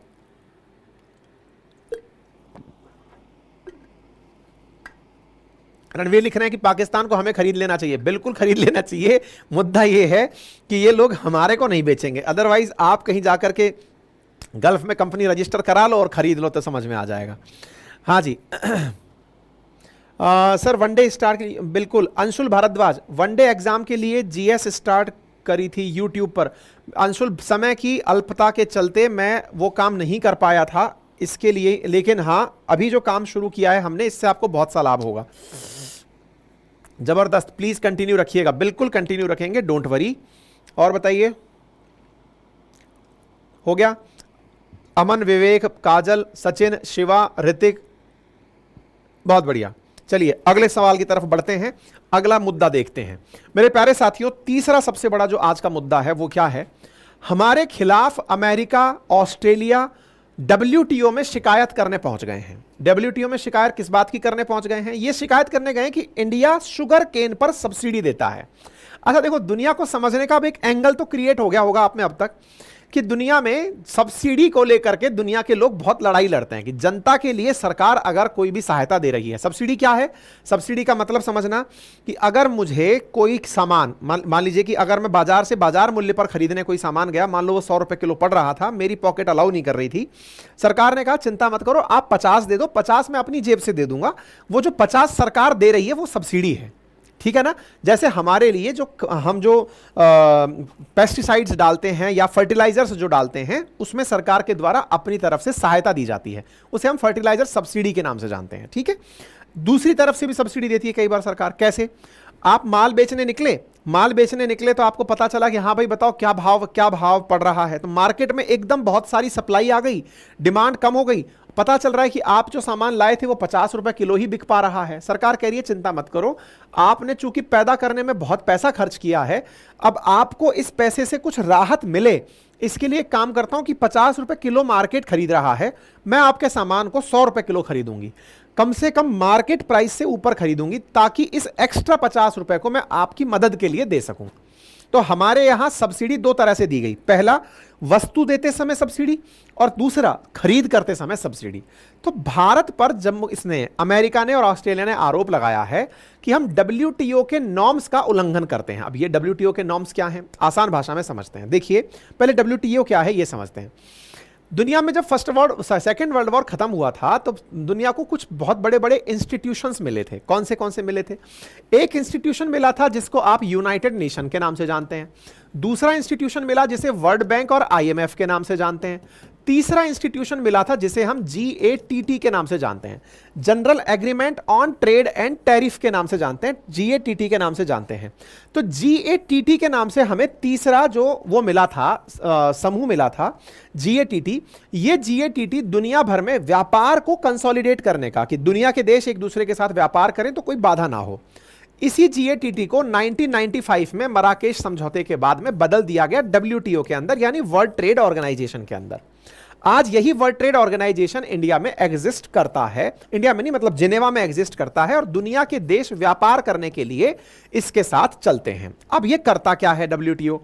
यह करता यह है कि दुनिया के देश जब आपस में एक दूसरे के साथ टेबल पर बैठे हों तो वो व्यापार करते समय ग्लोबलाइज फील करें। ग्लोबलाइज फील करें से क्या मतलब है, इसको ऐसे समझिए कि अगर मान लीजिए कि कोई देश है, उदाहरण के लिए मैं इसको ऐसे समझाना चाहूं कि ए और बी दो कंट्री मैंने आपको बताई, ए और बी दो कंट्री हैं।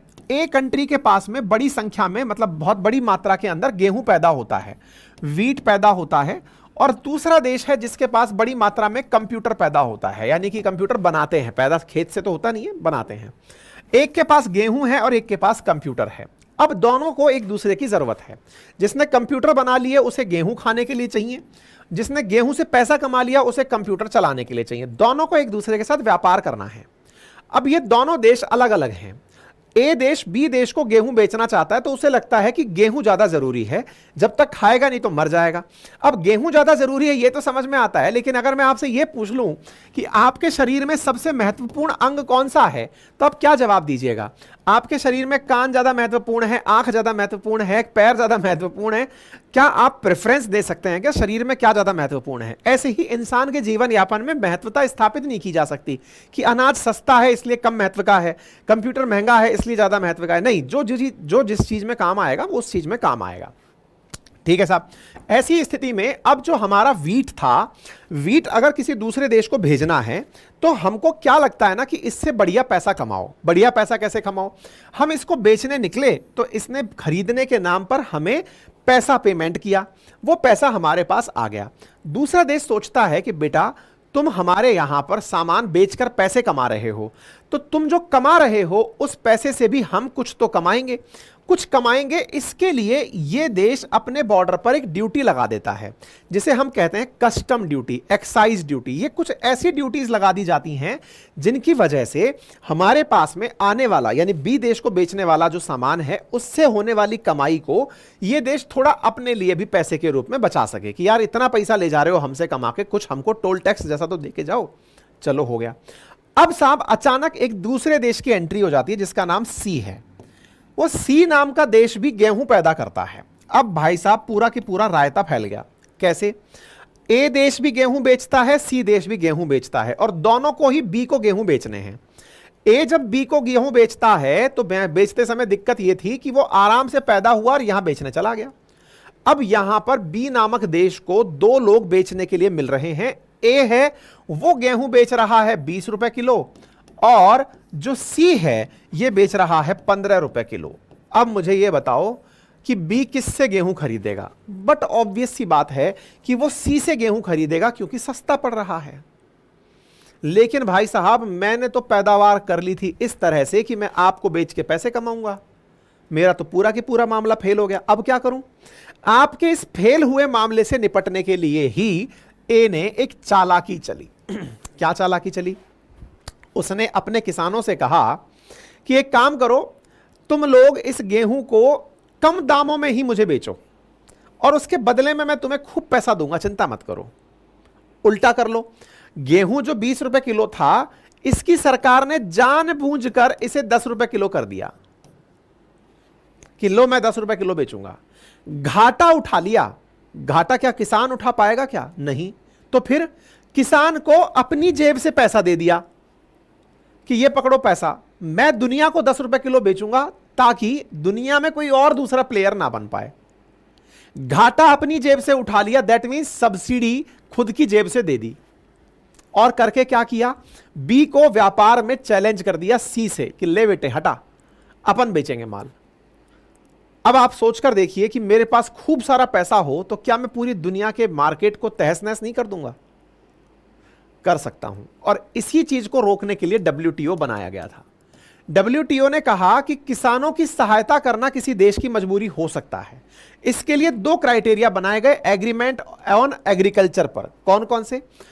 एक क्राइटेरिया बनाया गया, मतलब एक general agreement on agriculture, AOA जिसे कहते हैं, उसके अंदर ये क्राइटेरिया बनाया गया कि जो डेवलप्ड कंट्री हैं, जो विकसित कंट्री हैं, उन कंट्रीज ने जितना भी सामान पैदा किया, अगर मान लीजिए अनाज पैदा किया 1000 रुपए का, तो उसमें से 50 रुपए यानी कि 5% वो जो धन है ना वो सब्सिडी के रूप में खर्च कर सकते हैं। वहीं दूसरा कहा कि जो डेवलपिंग कंट्री हैं यानी कि जो विकासशील देश हैं उन विकासशील देशों को 10%, 10% किस चीज का, जितना उन्होंने सामान पैदा किया उसका 10% ही वो लोग मदद के रूप में दे सकते हैं।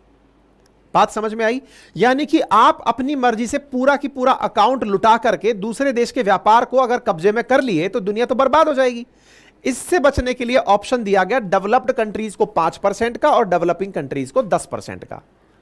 अगर आपको यहां तक कहानी समझ में आ गई है तो न्यूज समझ में आ जाएगी। न्यूज ये है, अमेरिका का और ऑस्ट्रेलिया का कहना है, न्यूज को पढ़ना और एकदम थम्सअप करना अगर बात समझ में आ जाए तो।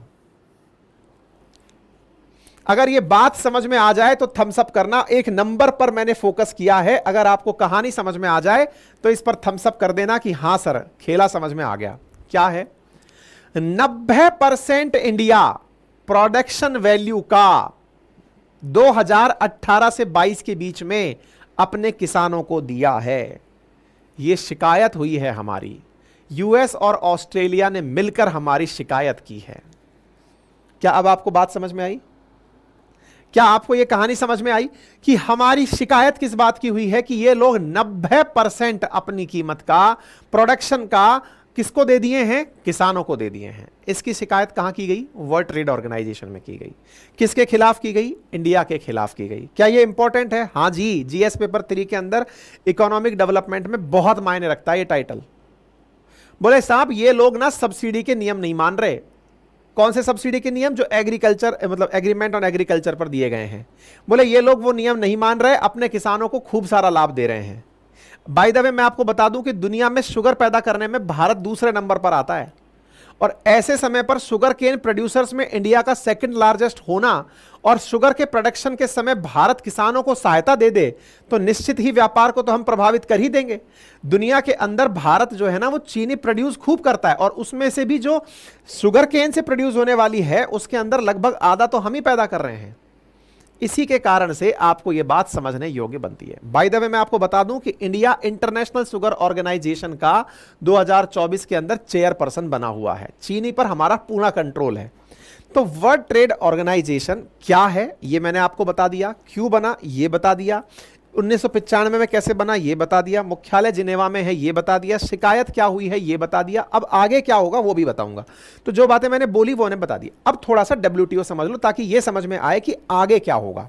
देखो ये जो डब्ल्यूटीओ है ना, वर्ल्ड ट्रेड ऑर्गेनाइजेशन, जो पहले क्या होता था जीएटीटी होता था। पूरा इतिहास मैंने यहां पे आपको लिखित में दे दिया। ये पूरा कंटेंट आपको पीडीएफ के फॉर्मेट में हमारी वेबसाइट अपनी पाठशाला.com पर सेशन पूरा होने के 1-2 घंटे के भीतर अपलोड होके मिल जाएगी, है ना। क्योंकि यहां से जाएगी अपलोड होगी तो टाइम थोड़ा सा उसमें लग सकता है। उसके अलावा आपको कंटेंट लिखित में पढ़ने के लिए भी वहां पर थ्योरेटिकल तरीके से वेबसाइट पर मिल जाएगा। वेबसाइट संभव है कि आप लोगों की अचानक जाने से क्रैश कर जाए, थोड़ा सा पेशेंस रखना, धीरे धीरे वापस से रिवाइव भी हो सकती है, ठीक है। अच्छा, अब डब्ल्यूटीओ की अगर हम बात करें तो डब्ल्यूटीओ में सबसे ऊपर तो होती है मिनिस्टीरियल कॉन्फ्रेंस। जैसे यूनाइटेड नेशन जनरल असेंबली होती है, ऐसे ये मिनिस्टीरियल कॉन्फ्रेंस होती है। इस कॉन्फ्रेंस के अंदर 2 प्रॉपर बॉडी होती हैं, एक का नाम है डिस्प्यूट सेटलमेंट बॉडी और एक का नाम है ट्रेड पॉलिसी रिव्यू बॉडी। हमारी जो शिकायत हुई है ना वो हुई है डिस्प्यूट सेटलमेंट बॉडी के अंदर। यानी कोई भी देश किसी दूसरे देश की अगर शिकायत करता है तो वो डिस्प्यूट सेटलमेंट बॉडी के अंदर करता है, ठीक है।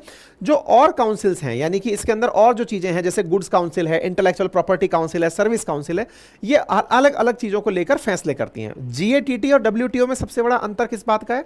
जीएटीटी बना था केवल गुड्स के लिए, लेकिन डब्ल्यूटीओ बना गुड्स, सर्विसेज और इंटेलेक्चुअल प्रॉपर्टी के लिए। यानी कल को आप मेरा कोई भी तकिया कलाम या मेरी कोई भी चीज का उपयोग करते हैं अंतरराष्ट्रीय स्तर पर, तो मैं शिकायत कहां कर सकता हूं? इंटेलेक्चुअल प्रॉपर्टी काउंसिल के अंदर, है ना। तो हमने इस प्रकार से काउंसिल्स बनाई हुई हैं। हर तरह की शिकायत दर्ज करने की जगह बनाई हुई है जिसका नाम है डिस्प्यूट सेटलमेंट बॉडी। यानी कि अगर आज भी हमारी शिकायत हुई है तो कहां हुई है? यहां हुई है। अब एक बात बताओ, अगर हमारी शिकायत हो गई तो फिर हम कैसे फैसले लेंगे? तो क्या यहां पर फैसले हमारे खिलाफ लिए जा सकते हैं? देखो, दुनिया में कहा जाता है कि जितने भी अंतरराष्ट्रीय स्तर पर संगठन बने हुए हैं उनमें सबसे ज्यादा एक्टिवली काम करने वाली जो संस्था है ना उसका नाम डिस्प्यूट सेटलमेंट बॉडी है। मतलब इसमें मामला पहुंचते ही तत्काल प्रभाव से समाधान निकाल देते हैं।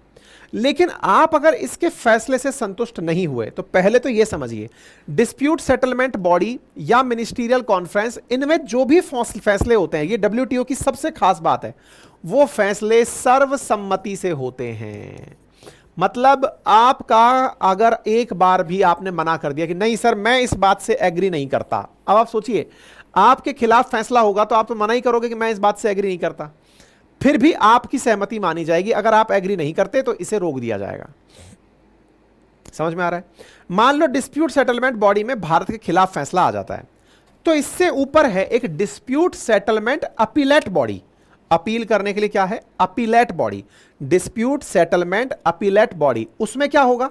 उसमें जाकर हम अपील कर सकते हैं। तो यहां पर तो हमारे खिलाफ शिकायत हो गई, इंडिया ने अपने लेवल पर अपीलेट बॉडी में पहले ही आवेदन कर दिया है। तो फिर अपीलेट बॉडी कैसे फैसले करती है? अपीलेट बॉडी बहुत तेजी से फैसले करती है, बस मजबूरी यह है कि वो अभी तक बनी नहीं है।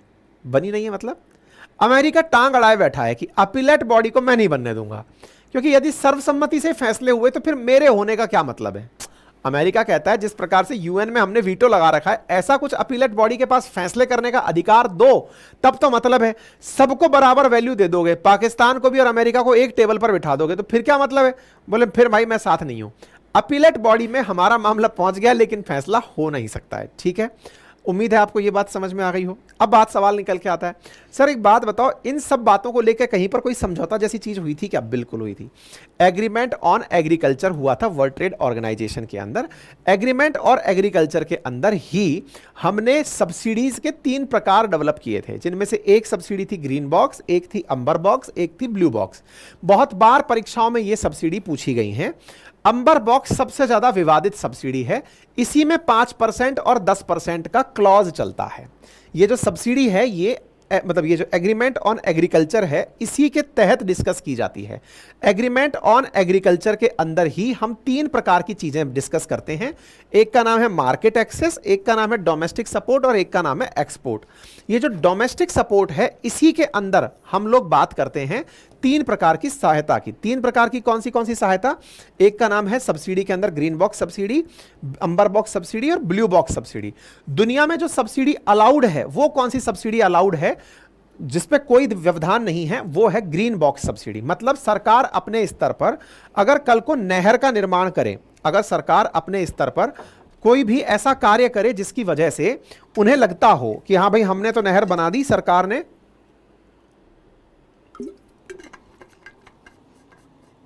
नहर बना दी या फिर कहिए कि सड़कें बना दी या कोल्ड स्टोरेज बना दिए, तो बोले ये वो सहायताएं हैं जिसकी वजह से ट्रेड प्रभावित नहीं होता, इनको करने की परमिशन है। अंबर बॉक्स में कहा गया कि ऐसी सहायता जिससे ट्रेड प्रभावित होता है लेकिन उसे करने की इसलिए परमिशन है क्योंकि इसके बिना दूसरे देश अपने किसानों की मदद नहीं कर पाएंगे, तो उसको नाम दिया गया अंबर बॉक्स। तीसरी है ब्लू बॉक्स, जिसको अभी रोका हुआ है, इस पर कोई एक्शन नहीं होता। ये वो सब्सिडी है जिसमें किसानों को पैदा ना करने का पैसा दिया जाता है कि भाई तुम रहने दो, पैदा मत करो, हम तुमको पैसा दे रहे हैं। वो अभी उस चीज के डिस्कशन में नहीं चलती है। तो अंबर बॉक्स सब्सिडी जो है इसमें 10% का लिमिट है और यही एग्रीकल्चर के अंदर जो एग्रीमेंट हुआ ना उस पर डिस्कस किया जाता है। ठीक है, तो एग्रीमेंट और एग्रीकल्चर के अंदर 3 प्रकार की चीजें डिस्कस की जाती हैं। उनमें डोमेस्टिक सपोर्ट को लेकर के विवाद हुआ है। डोमेस्टिक सपोर्ट जो हम लोगों ने द्वारा अपने किसानों को मदद दी जाती है उसके खिलाफ, ये कोई नया मामला नहीं है, पहले भी खूब हमारे खिलाफ शिकायतें हो चुकी हैं। ठीक है साहब, चलिए तो हमारे खिलाफ शिकायत हो गई है, हम अपीलेट बॉडी में पहुंच गए हैं। अपीलेट बॉडी के अंदर अभी तक बैठक बैठी नहीं है, जैसे ही बैठेगी तो हम लोग वहां से इंडिया ने अपनी तरफ से इसमें आर्ग्यूमेंट क्या दिया है? इंडिया ने आर्ग्यूमेंट दिया है कि सर हम जो अपने किसानों को पैसा देते हैं ना वो असल में फेयर एंड रिम्यूनरेटिव प्राइसेस हैं, यानी कि हम अपने देश के लोगों को पैसा कैसे दें? जब हमारे यहाँ पे इतनी पैदावार हो रही है तो मांग और आपूर्ति के नियम के अनुसार आपको ये लगने लगेगा कि हमने सस्ती सामान को महंगे में खरीद लिया, लेकिन आप ये समझिए कि वो माल एक ही बार में पैदा होके आ रहा है, लेकिन उससे उस किसान का साल भर का जीवन चलना है। उस किसान क्या उससे मुनाफा लेकर के उसको अपने बच्चों की परवरिश और अपना जीवन यापन करना है। इसलिए हमारे द्वारा दी जाने वाली prices fair and remunerative prices होती हैं। हम उस व्यक्ति को पैसा इसलिए देते हैं सो दैट वो उस पैसे से, आप ये मत समझिए कि हम वस्तु की कीमत अदा कर रहे हैं, हमारे किसानों की कोई सेकंड आय नहीं है, वो किसानी करके ही पैसा कमा रहे हैं। तो हमारे द्वारा या तो एफआरपी के तहत पैसा दिया जाता है या फिर स्टेट के द्वारा किसानों की मदद करने के लिए पैसा दिया जाता है। ठीक है ना? और ये जो फेयर एंड रेम्यूनरेटिव प्राइसेस जिसको हम आप सब्सिडी कहते हैं या फिर हम लोग न्यूनतम समर्थन मूल्य के नाम से जानते हैं। बोले इसका डिसीजन करने के लिए भी बकायदा cabinet committee on economic affairs बैठती है, जो प्रॉपर तरीके से पहले मतलब एग्रीकल्चर की कॉस्ट और प्राइसेस को कमीशन से लेने के बाद ही फैसले करती है कि किस फसल पर कितना पैसा दिया जाए, ताकि किसान को न्यूनतम लागत तो मिल ही जाए, कम से कम उसका पैसा जो उसने खर्च किया है वो तो मिल ही जाए, उसके बाद वो अपना घर गृहस्थी चला पाए। ठीक है। दूसरा, बोले हम कई बार ऐसी कीमतें भी अदा करते हैं जो राज्य द्वारा प्रायोजित होती हैं अपने किसानों को बढ़ावा देने के लिए। बोले वो केवल और केवल उनके समर्थन के लिए, आप उसको 90% काउंट करते रहिए, हम अपीलेट बॉडी में जाएंगे तब जाकर बात कर लेंगे। ठीक है साहब। तो उम्मीद है कि आप लोगों को यह बात समझ में आ गई होगी किस तरह से काम होता है, ये मैंने आपको पूरी तरह से यहां पर बता दिया है। तो कंक्लूजन कुछ भी नहीं है, होना जाना कुछ नहीं है, हम अपनी जगह पर रहेंगे। हाँ जी, यहां तक चीज समझ में आ गई हो तो कमेंट बॉक्स में बता दीजिए।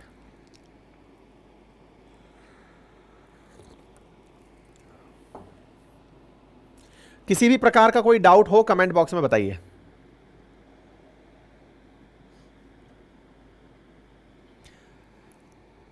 संयम देवली लिख रहे हैं कि सर मेरी सैलरी 7 लाख है, पहले लगता था कम है लेकिन अब पाकिस्तान खरीद लूं ऐसा लगता है। ये अच्छा ख्याल है, मजा आया। Suraj Sharma, thank you for coming back when you close the classes, I feel very bad, now I am very happy. मैं आज कमेंट पढ़ रहा था तो कुछ बच्चे लिख रहे थे कि ये तो सर माहौल बना रहे हैं, कुछ दिन चलाएंगे फिर बंद कर देंगे।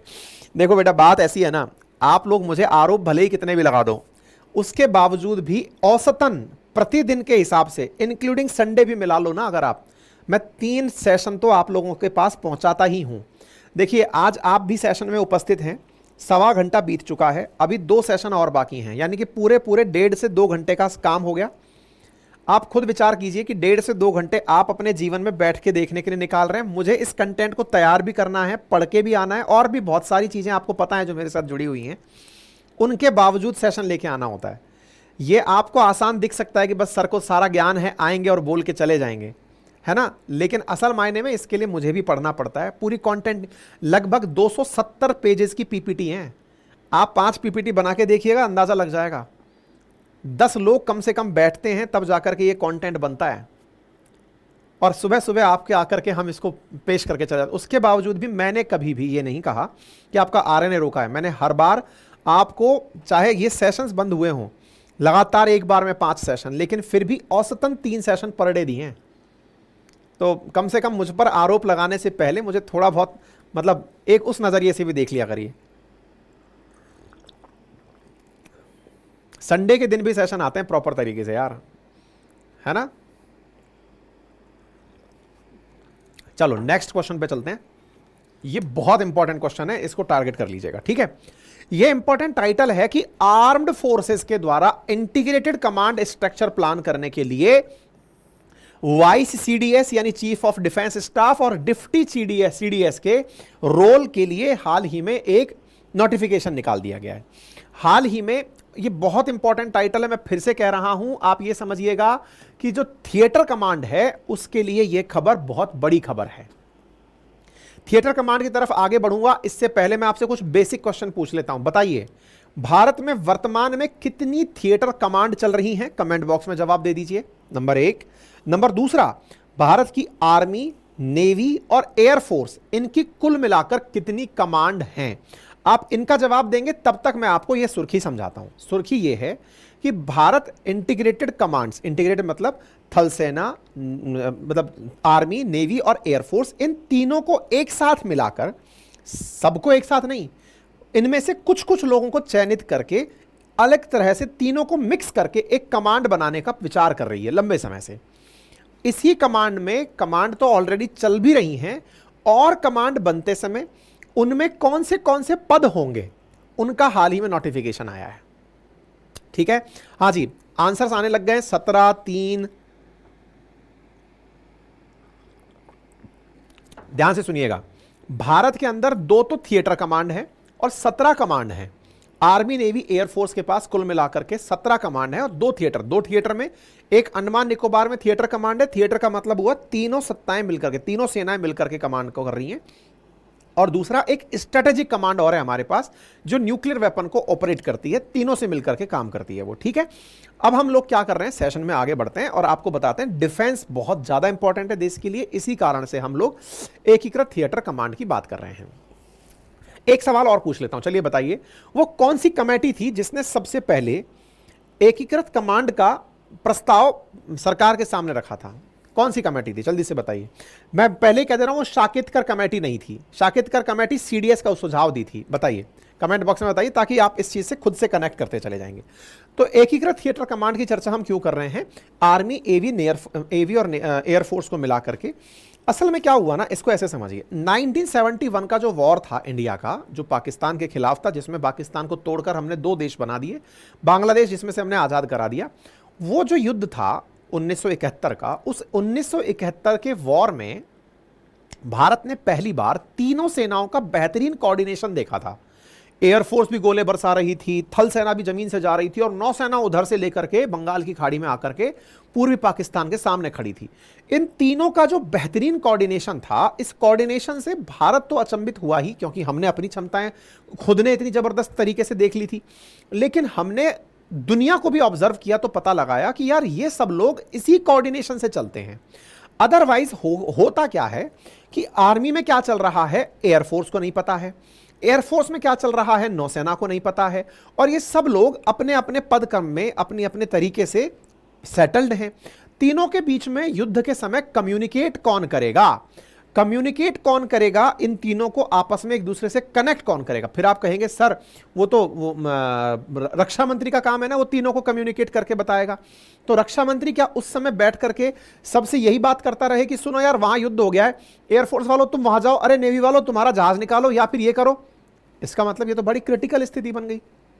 ठीक है, इसी तरह जब भारत में 1999 का कारगिल वॉर हुआ, तो कारगिल वॉर के ऊपर ही शाकितकर समिति बनी थी। उसमें यह बात पर बहुत ज्यादा फोकस किया गया कि सर अब समय आ गया है कि हमें इस विषय पर विचार करना चाहिए कि देश की तीनों सेनाओं का एक कोऑर्डिनेशन करके ऐसी एक कमांड विकसित कर ली जाए जो युद्ध के समय पर, जरूरी नहीं है जहां थल सेना को लड़ना है वहां थल सेना चली जाएगी, जहां एयरफोर्स को लड़ना है वहां एयरफोर्स चली जाएगी, नेवी को लड़ना है वहां नेवी चली जाएगी, लेकिन कम से कम एक कमांड तीनों के बीच मिलकर ऐसी तो रहे जिसको जब जरूरत पड़े इंप्लीमेंट किया जा सके। और बोले एक नहीं, ऐसी 3 कमांड हमें चाहिए। तो 3 कमांड की कहां चर्चा हो रही है साथियों? जो सुर्खी निकल कर आई है उसमें 3 कमांड बनाने की चर्चा, 2 तो ऑलरेडी हैं, एक अंडमान निकोबार में चल रही है और एक स्ट्रेटेजिक फोर्स है जो हमारी न्यूक्लियर बॉम्ब को चलाती है। 3 और बनाने की बात चल रही है। थिएटर कमांड, तीनों को मिलकर बनने वाली कमांड थिएटर कमांड। कहां कहां पे? एक जयपुर में बनाए जाने की बात, जहां पर वेस्टर्न कमांड ऑलरेडी चलती है आर्मी की, वहां पर जयपुर के अंदर थिएटर कमांड बना दो, यानी कि नेवी और एयरफोर्स सब यहीं से कोऑर्डिनेट होंगे। अब आप कहेंगे जयपुर में क्या समुंदर है क्या जहां पर इस तरह से फैसले लिए जा सकेंगे? समुद्र नहीं है। तो फिर क्या है? यहां पर मतलब जयपुर के अंदर तीनों सेनाओं को एक साथ खड़ा करके उनके अधिकारियों को तो लाया जा सकता है ना, बड़े जो अधिकारी हैं। तो बोले कौन से अधिकारी आएंगे? मैंने कहा भाई चीफ ऑफ डिफेंस स्टाफ, वो तो सारी सेनाओं को आपस में कोऑर्डिनेट करने का काम कर रहा है, लेकिन थिएटर कमांड के अंदर deputy chief of defence staff या फिर vice chief of defence staff, वो उसे ऑपरेट करेगा। तो आप कहेंगे कि ये कहां से आ गया vice chief of defence staff? ये जो सुर्खी है ना, वो इसी vice defence chief of defence staff की है।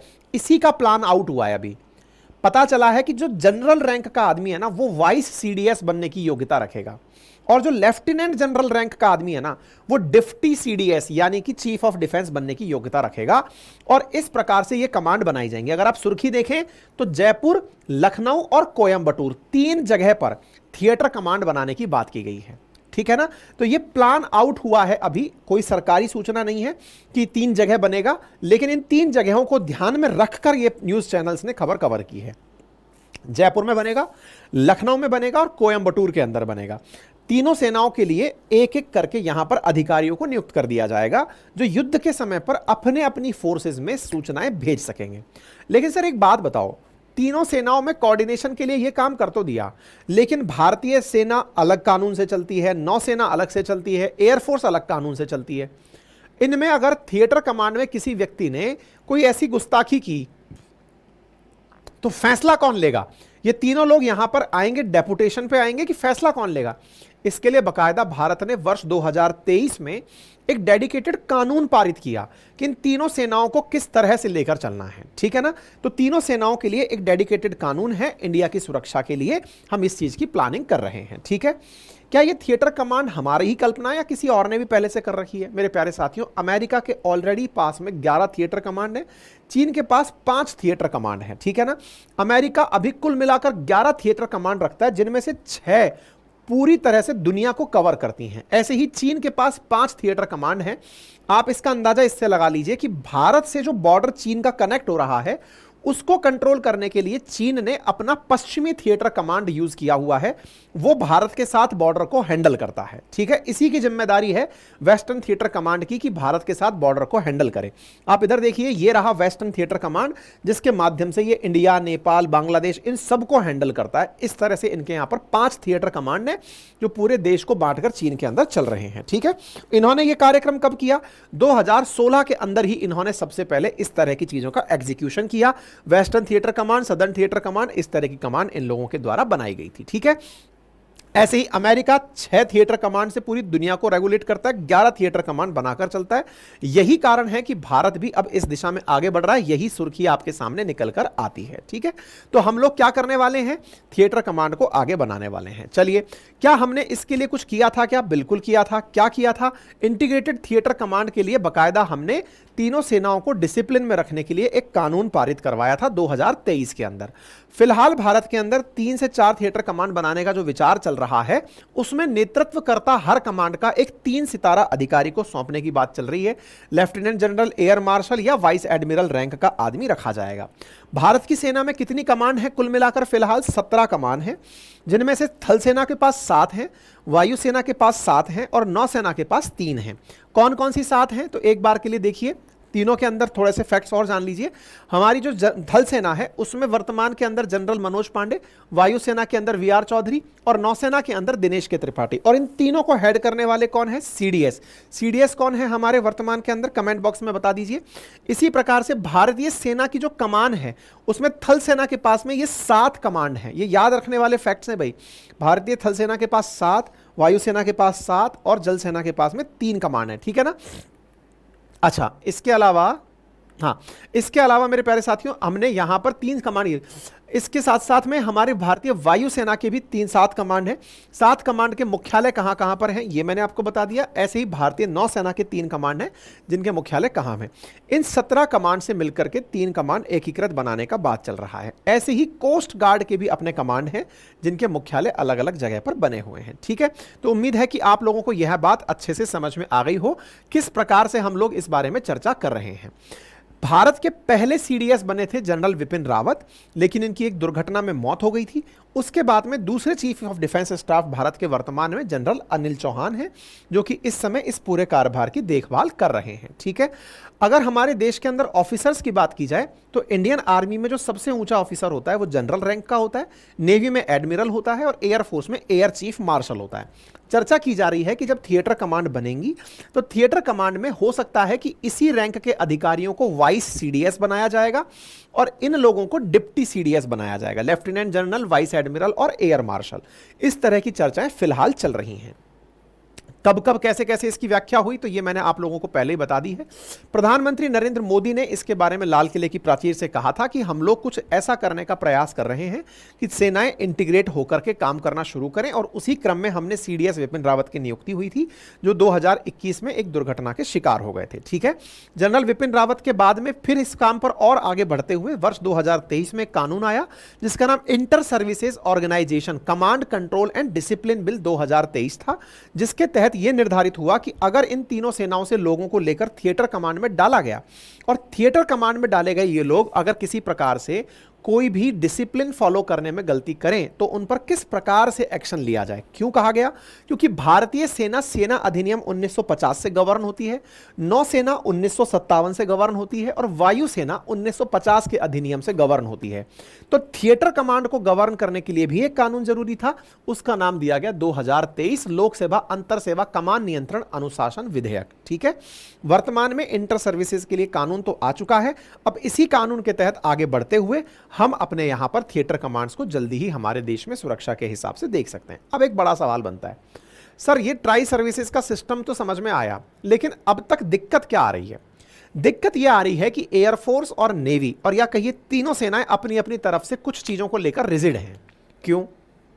एयरफोर्स का कहना है, जैसे आपके दिमाग में अभी आया कि नौसेना सोचेगी कि मैं जयपुर में क्या करूंगी या लखनऊ में क्या करूंगी, मैं जहाज लेके तो जाऊंगी नहीं भाई। ऑब्वियस ही बात है, मेरा काम समुद्र में है, तो मैं वहां बैठ करके जबरदस्ती का एक टेक्निकल काम और बढ़ा ले रही हूं। आप मुझे आदेश दो, सीधा कम्युनिकेट करो, रक्षा मंत्री सीधा जनरल को बोले, उसके बाद में एग्जीक्यूशन हो जाएगा, या युद्ध के समय पर एक वॉर कैबिनेट बन जाए जो फैसला हो जाए। तो असल मायने में जो सेनाएं हैं ना, ऐसी एयरफोर्स कह रही है कि मेरे पास अभी इतने संसाधन ही नहीं है, मैं अपनी 7 कमांड चला रही हूं, 7 के साथ साथ मुझे फिर से 3 कमांड के अंदर और अपना इन्वेस्टमेंट देना होगा। तो ऐसी स्थिति में इतनी फोर्स भी तो होनी चाहिए जो 7 कमांड के साथ 3 अतिरिक्त कमांड में काम कर सके। तो 3 अतिरिक्त कमांड के लिए संसाधन का विकास जरूरी है। तो सब अपनी अपनी तरफ से कुछ प्रो एंड कॉन्स लेकर बैठे हुए हैं, लेकिन धीरे धीरे जब मुद्दे होते हैं तो ही चीजें रिजॉल्व होती हैं, और अगर रिजॉल्व होती हैं तो भारत आगे चल करके अंडमान निकोबार की तरह ही हमारे मतलब इस तरह की एक कमांड और बना लेगा। उम्मीद है कि आप तो सभी तरह से सारी बातें समझ में आ गई होंगी। क्लियर है साहब? यहां तक कोई भी डाउट हो तो कमेंट बॉक्स में बताएं। हाँ, भारत में शिवम बिल्कुल इस तरह से अगर हुआ तो 5 एकीकृत कमांड हो जाएंगे। और बताइए, क्लियर? अब आखिरी विषय पर चल रहे हैं, बहुत इंपॉर्टेंट है, इकोनॉमी का टाइटल है। इकोनॉमिक्स में शेयर मार्केट भी आपका एक बहुत महत्वपूर्ण टाइटल होता है, ठीक है? क्या टाइटल है, आइए सुनते हैं। साथियों, हाल ही में security exchange board of India ने एक बहुत जबरदस्त फैसला लेने का इशारा किया है। इशारा किया है मतलब जनता से राय मांगी है कि कहो तो कर दें, क्या कर दें? भाई साहब, सेबी कह रही है कि जो शेयर खरीदने में आप जो ब्रोकर्स के माध्यम से शेयर खरीदते हैं, ब्रोकर के अकाउंट में ही आप जो पैसा छोड़ देते हैं, उस सिस्टम को हटा दें क्या? सीधा आपके डीमैट अकाउंट में पैसा और आपके डीमैट अकाउंट से शेयर और परचेज। ये क्या है कहानी सर? डीमैट अकाउंट क्या होता है? आइए सारी बात बताते हैं। साथियों, भारत के अंदर मैंने पहले भी कई बार आप लोगों को ये बात बताई है, फिर से एक बार बताता हूं। हम लोग जब भी शेयर परचेज करते हैं, किसी कंपनी में अपना छोटा सा अंश परचेज करते हैं, तो उसको परचेज करने के लिए हमें एक डीमैट अकाउंट की जरूरत होती है। डीमैट अकाउंट एक ऑनलाइन अकाउंट है जिसकी पूरी वेरिफिकेशन होने के बाद कि आपने कहां से खरीद, मतलब आपका इनकम, वो पैन कार्ड क्या है, आपका आधार कार्ड कहां के हैं, आपका पूरा डिटेल वेरिफिकेशन होने के बाद आपका अकाउंट खुलता है। डीमैट अकाउंट खोलकर आप कोई भी शेयर परचेज करने जाते हैं। शेयर परचेज करने के लिए भारत में बहुत सारी ब्रोकिंग फर्म्स हैं, जैसे एंजल वन एक फर्म का नाम है जहां से आप जाकर डीमैट अकाउंट के माध्यम से शेयर परचेज करते हैं। जीरोधा एक है, ग्रो एक है।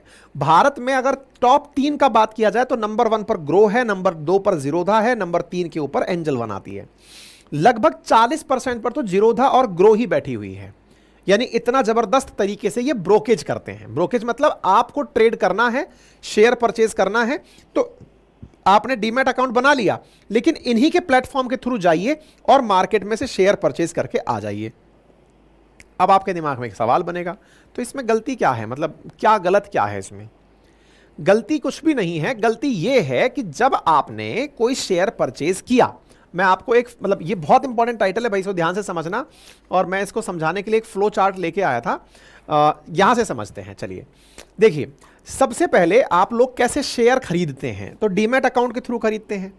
डीमैट अकाउंट आप लोगों ने बना लिया, डीमैट अकाउंट बनाकर आप शेयर खरीदने पहुंचे।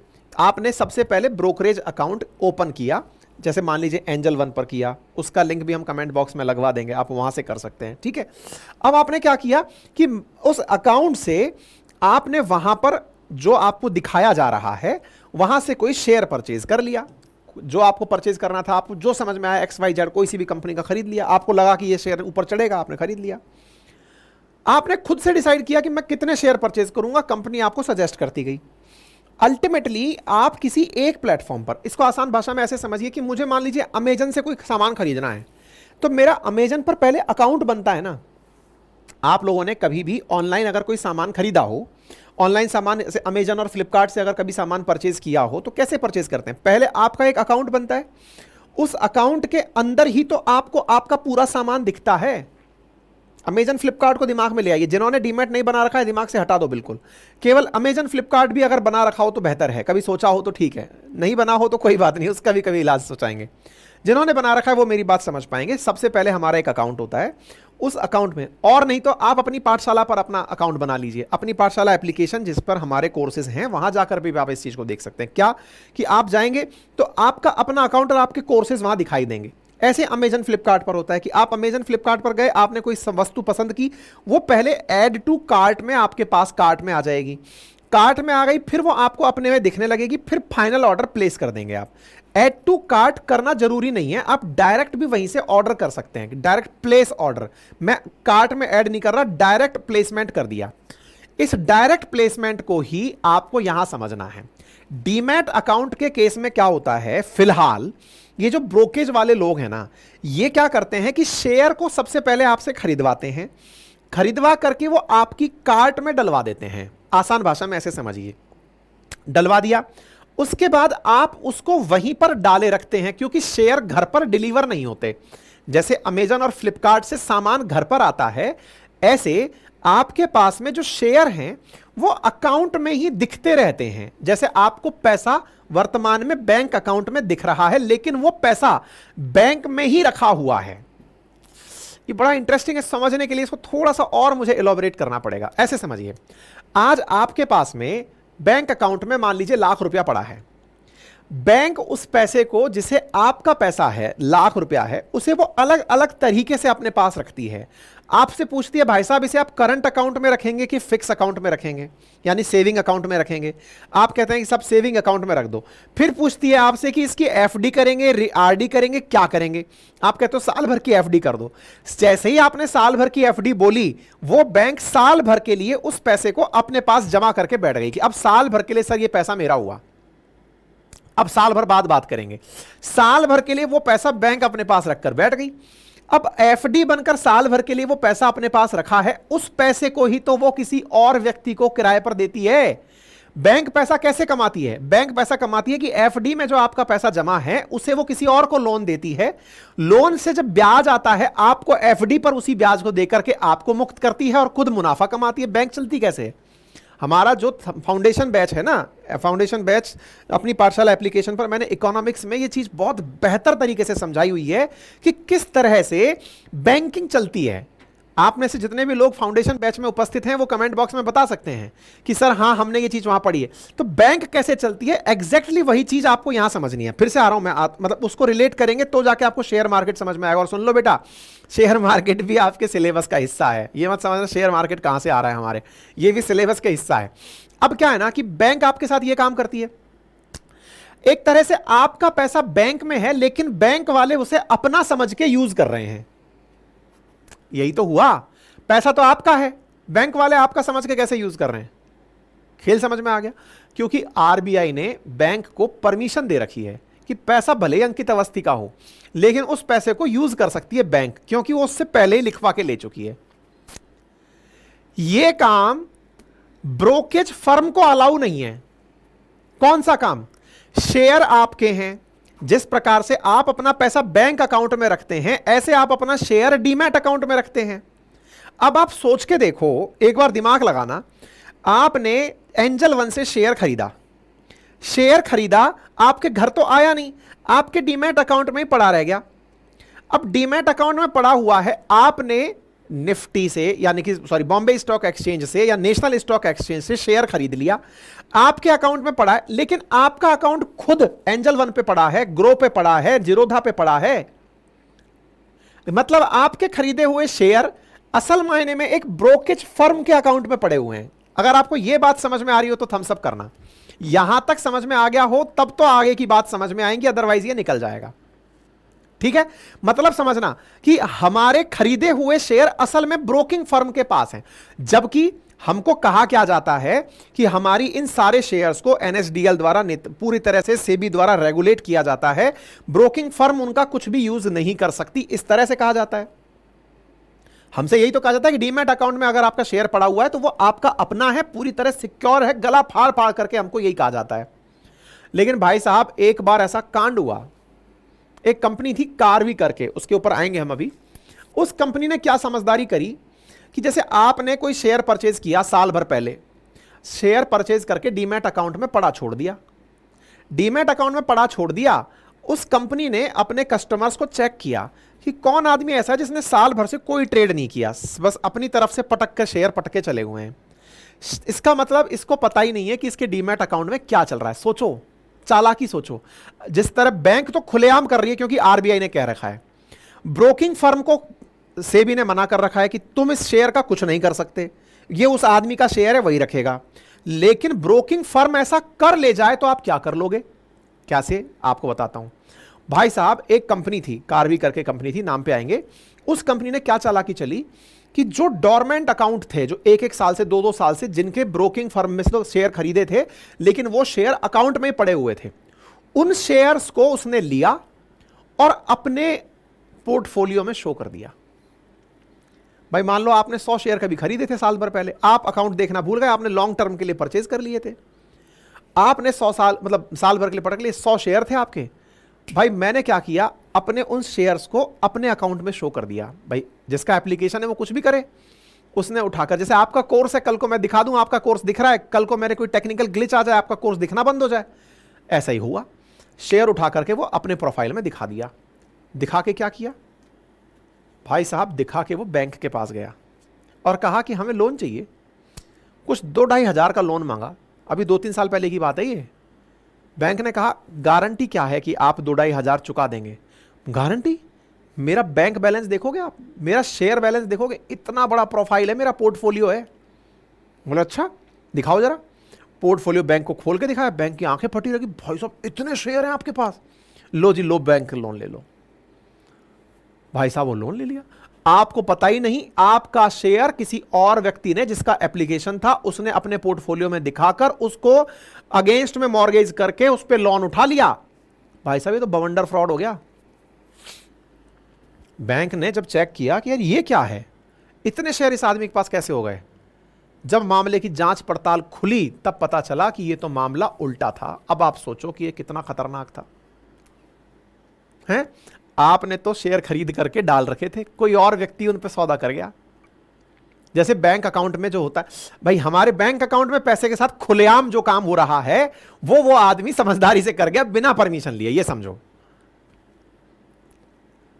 है सेबी को जब ये बात पता चली कि यार अगर ये हाल रहा तब तो मामला खराब हो जाएगा, सेबी ने इसी के चलते दिमाग आइडिया लगाया, बोले भाई सुनो, ये ब्रोकरेज फर्म के अकाउंट में दिखेगा ही नहीं, अब इसको आदमी के अकाउंट में सीधा डीमैट में शो करो, ब्रोकरेज फर्म का मामला ही खत्म करो।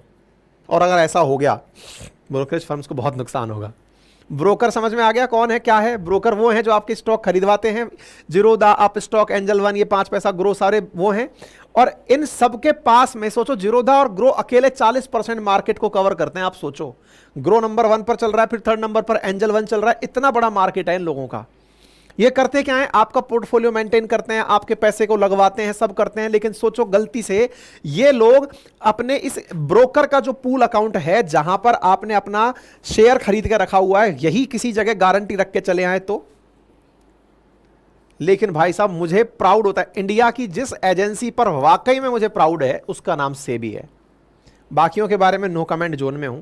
सिक्योरिटी एक्सचेंज जो हमारी देश की कंपनी है ना, मतलब वो है ना, ये बोर्ड ऑफ इंडिया, भारत की एक ऐसी एजेंसी है जिसने शेयर मार्केट को इतना मजबूती से पकड़ा हुआ है। सोचो कि एक ग्लिच आता है और ये पूरा की पूरा रीथिंक कर देती है। बड़े बड़े लोगों को किनारे लगा दिया इसने, बहुत बड़े बड़े, ये सुब्रतो राय, सहारा वगैरह सब सेबी की तो भेंट चढ़े थे। जितने भी बड़े बड़े केसेस निकल के आप सुनते हैं स्कैम के, वो सेबी की ही रडार पे आते हैं। सेबी एक एक चीज पर पूरी पैनी नजर रखता है कि गड़बड़ अगर कहीं से, क्योंकि अगर ये कमजोर पड़ गई तो समझ लो पूरा शेयर मार्केट तहस नहस हो जाएगा। उस मसले से इन्होंने इस फ्रॉड का अंदाजा लगाया कि यार ये था वो कार्वी स्टॉक ब्रोकिंग कंपनी का मालिक, इसी ने ये काम किया था। 1983 की बनी हुई कंपनी थी, 30,000 से ज्यादा कर्मचारी थे, 400 शहरों में 900 ऑफिस चलाती थी ये कंपनी। इसने ही ये सारा की सारा खेल किया था। इसके खेल से सबक लेते हुए कि बोले भाई 2300 करोड़ रुपए का जो आदमी लोन उठा ले गया दूसरों के शेयर दिखा करके, बोले अब इससे निकलना पड़ेगा। ये 2023 के आसपास पता चला। फाइनली 2023 में जाकर सेबी ने फाइनल फैसला लिया कि इसके ऊपर पेनल्टी लगाओ, इसको बंद करो, इसके ऊपर काम करो। सेबी ने कार्वी और प्रमोटर्स के ऊपर 7 साल का वो लगाया, 21 करोड़ रुपए की पेनल्टी लगाई कि तुमने ये चीटिंग करी और इनको बंद किया कि तुम कर ही नहीं सकते अब ये ट्रेड, ठीक है ना। तो सेबी इस काम को क्या करना चाह रही है, सेबी कह रही है कि जो ब्रोकर पूल अकाउंट है ना, इस सिस्टम को खत्म कर देते हैं। अब बायर खरीदेगा सीधा उसके पास ही दिखेगा, बीच का मामला खत्म कर देते हैं। अगर बीच का मामला खत्म होता है तो इसका मतलब समझ रहे हैं, इसके लिए बकायदा सेबी ने जनता से राय मांगी है कि आप लोग अपनी अपनी राय दीजिए कि आप लोग क्या सोचते हैं इस विषय के ऊपर। और इस पूरी तरह से हम लोग ब्रोकर्स के रोल को वो कर देते हैं। ब्रोकर का जो पोर्टफोलियो बड़ा भारी दिखता है कि साहब जीरोधा ने इतना कर लिया, ये कर लिया, बोले कुछ नहीं, तुम केवल एक इंटरमीडिएरी रह जाओगे, बीच में से खरीदने के काम आओगे, बाकी कुछ नहीं रहोगे। उम्मीद है पूरा मामला समझ में आ गया होगा। सेबी ने इस तरह से पब्लिक कमेंट मांगे हैं, आप भी जाकर दे सकते हैं, सेबी की वेबसाइट पर उपलब्ध हैं। तो आज की जर्नी इतनी ही, फिलहाल के लिए इतना ही। उम्मीद है आप सभी साथियों को आज का सेशन पसंद आया होगा। लगातार 2 घंटे हो गए हैं बोलते हुए, संभव है कि आप सभी साथियों ने इस सेशन को भरपूर आनंद लिया होगा। अपनी सलाह, अपने सुझाव कमेंट बॉक्स में जरूर दें। प्यार स्वरूप अगर संभव हो तो चैनल सब्सक्राइब कर लें, क्योंकि इतनी मेहनत के बाद में मैं इतना तो आपसे डिमांड कर ही सकता हूं कि जितने भी लोग उपस्थित हैं, सोचिए कि पूरे टाइम इतने बड़ी संख्या में लोग प्रेजेंट रहे और लाइक कुछ सैकड़ों में हैं। ये मतलब इतना तो मैं आपसे एक्सपेक्ट कर ही सकता हूं कि चैनल को आप लाइक करेंगे, शेयर करेंगे, सब्सक्राइब करेंगे, है ना। बाकी मैं अपनी तरफ से अपनी पाठशाला.com पर इस पूरे कंटेंट को डलवा दूंगा।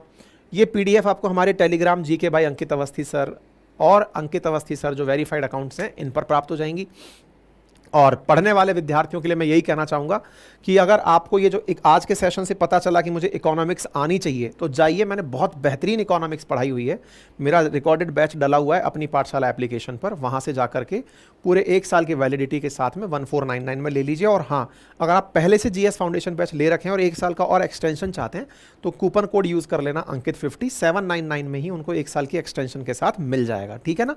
तो मतलब आपको धीरे धीरे ना खुद से ही रियलाइज होने लगेगा करंट अफेयर के बारे में। जो असली परिभाषा है वो इतनी सी ही है कि करंट अफेयर जो पढ़ा हुआ है, किताबों में जो लिखा हुआ है, उसके अतिरिक्त जो अपडेट हुआ है ना। तो ये सब चीज़ें मैंने बहुत अच्छे से पढ़ाई हुई हैं, मतलब शेयर मार्केट वगैरह सब बढ़िया से पढ़ा हुआ है। जीएस फाउंडेशन का बैच बहुत प्यारा बैच है ये, मतलब हमने कीमत इसकी इसलिए इतनी कम रखी हुई ताकि सब लोग इसको एक्सेस कर लें। ये मतलब एट पार है स्टेट पीसीएस के भी, इसमें इतना बेहतरीन है। और जो कंटेंट मैंने वहाँ पढ़ाया हुआ है वो पूरा कंटेंट हमारी इन किताबों में है। मेरे अपने नोट्स हैं, ये 4 सब्जेक्ट के notes, history, geography, polity, economy के, ये भी हमारे एप्लीकेशन पर उपलब्ध हैं कुछ इस तरह से। और ये हिंदी और इंग्लिश दोनों में है, आप हिंदी ऑप्शन भी चूज़ कर सकते हैं, इंग्लिश ऑप्शन भी चूज़ कर सकते हैं।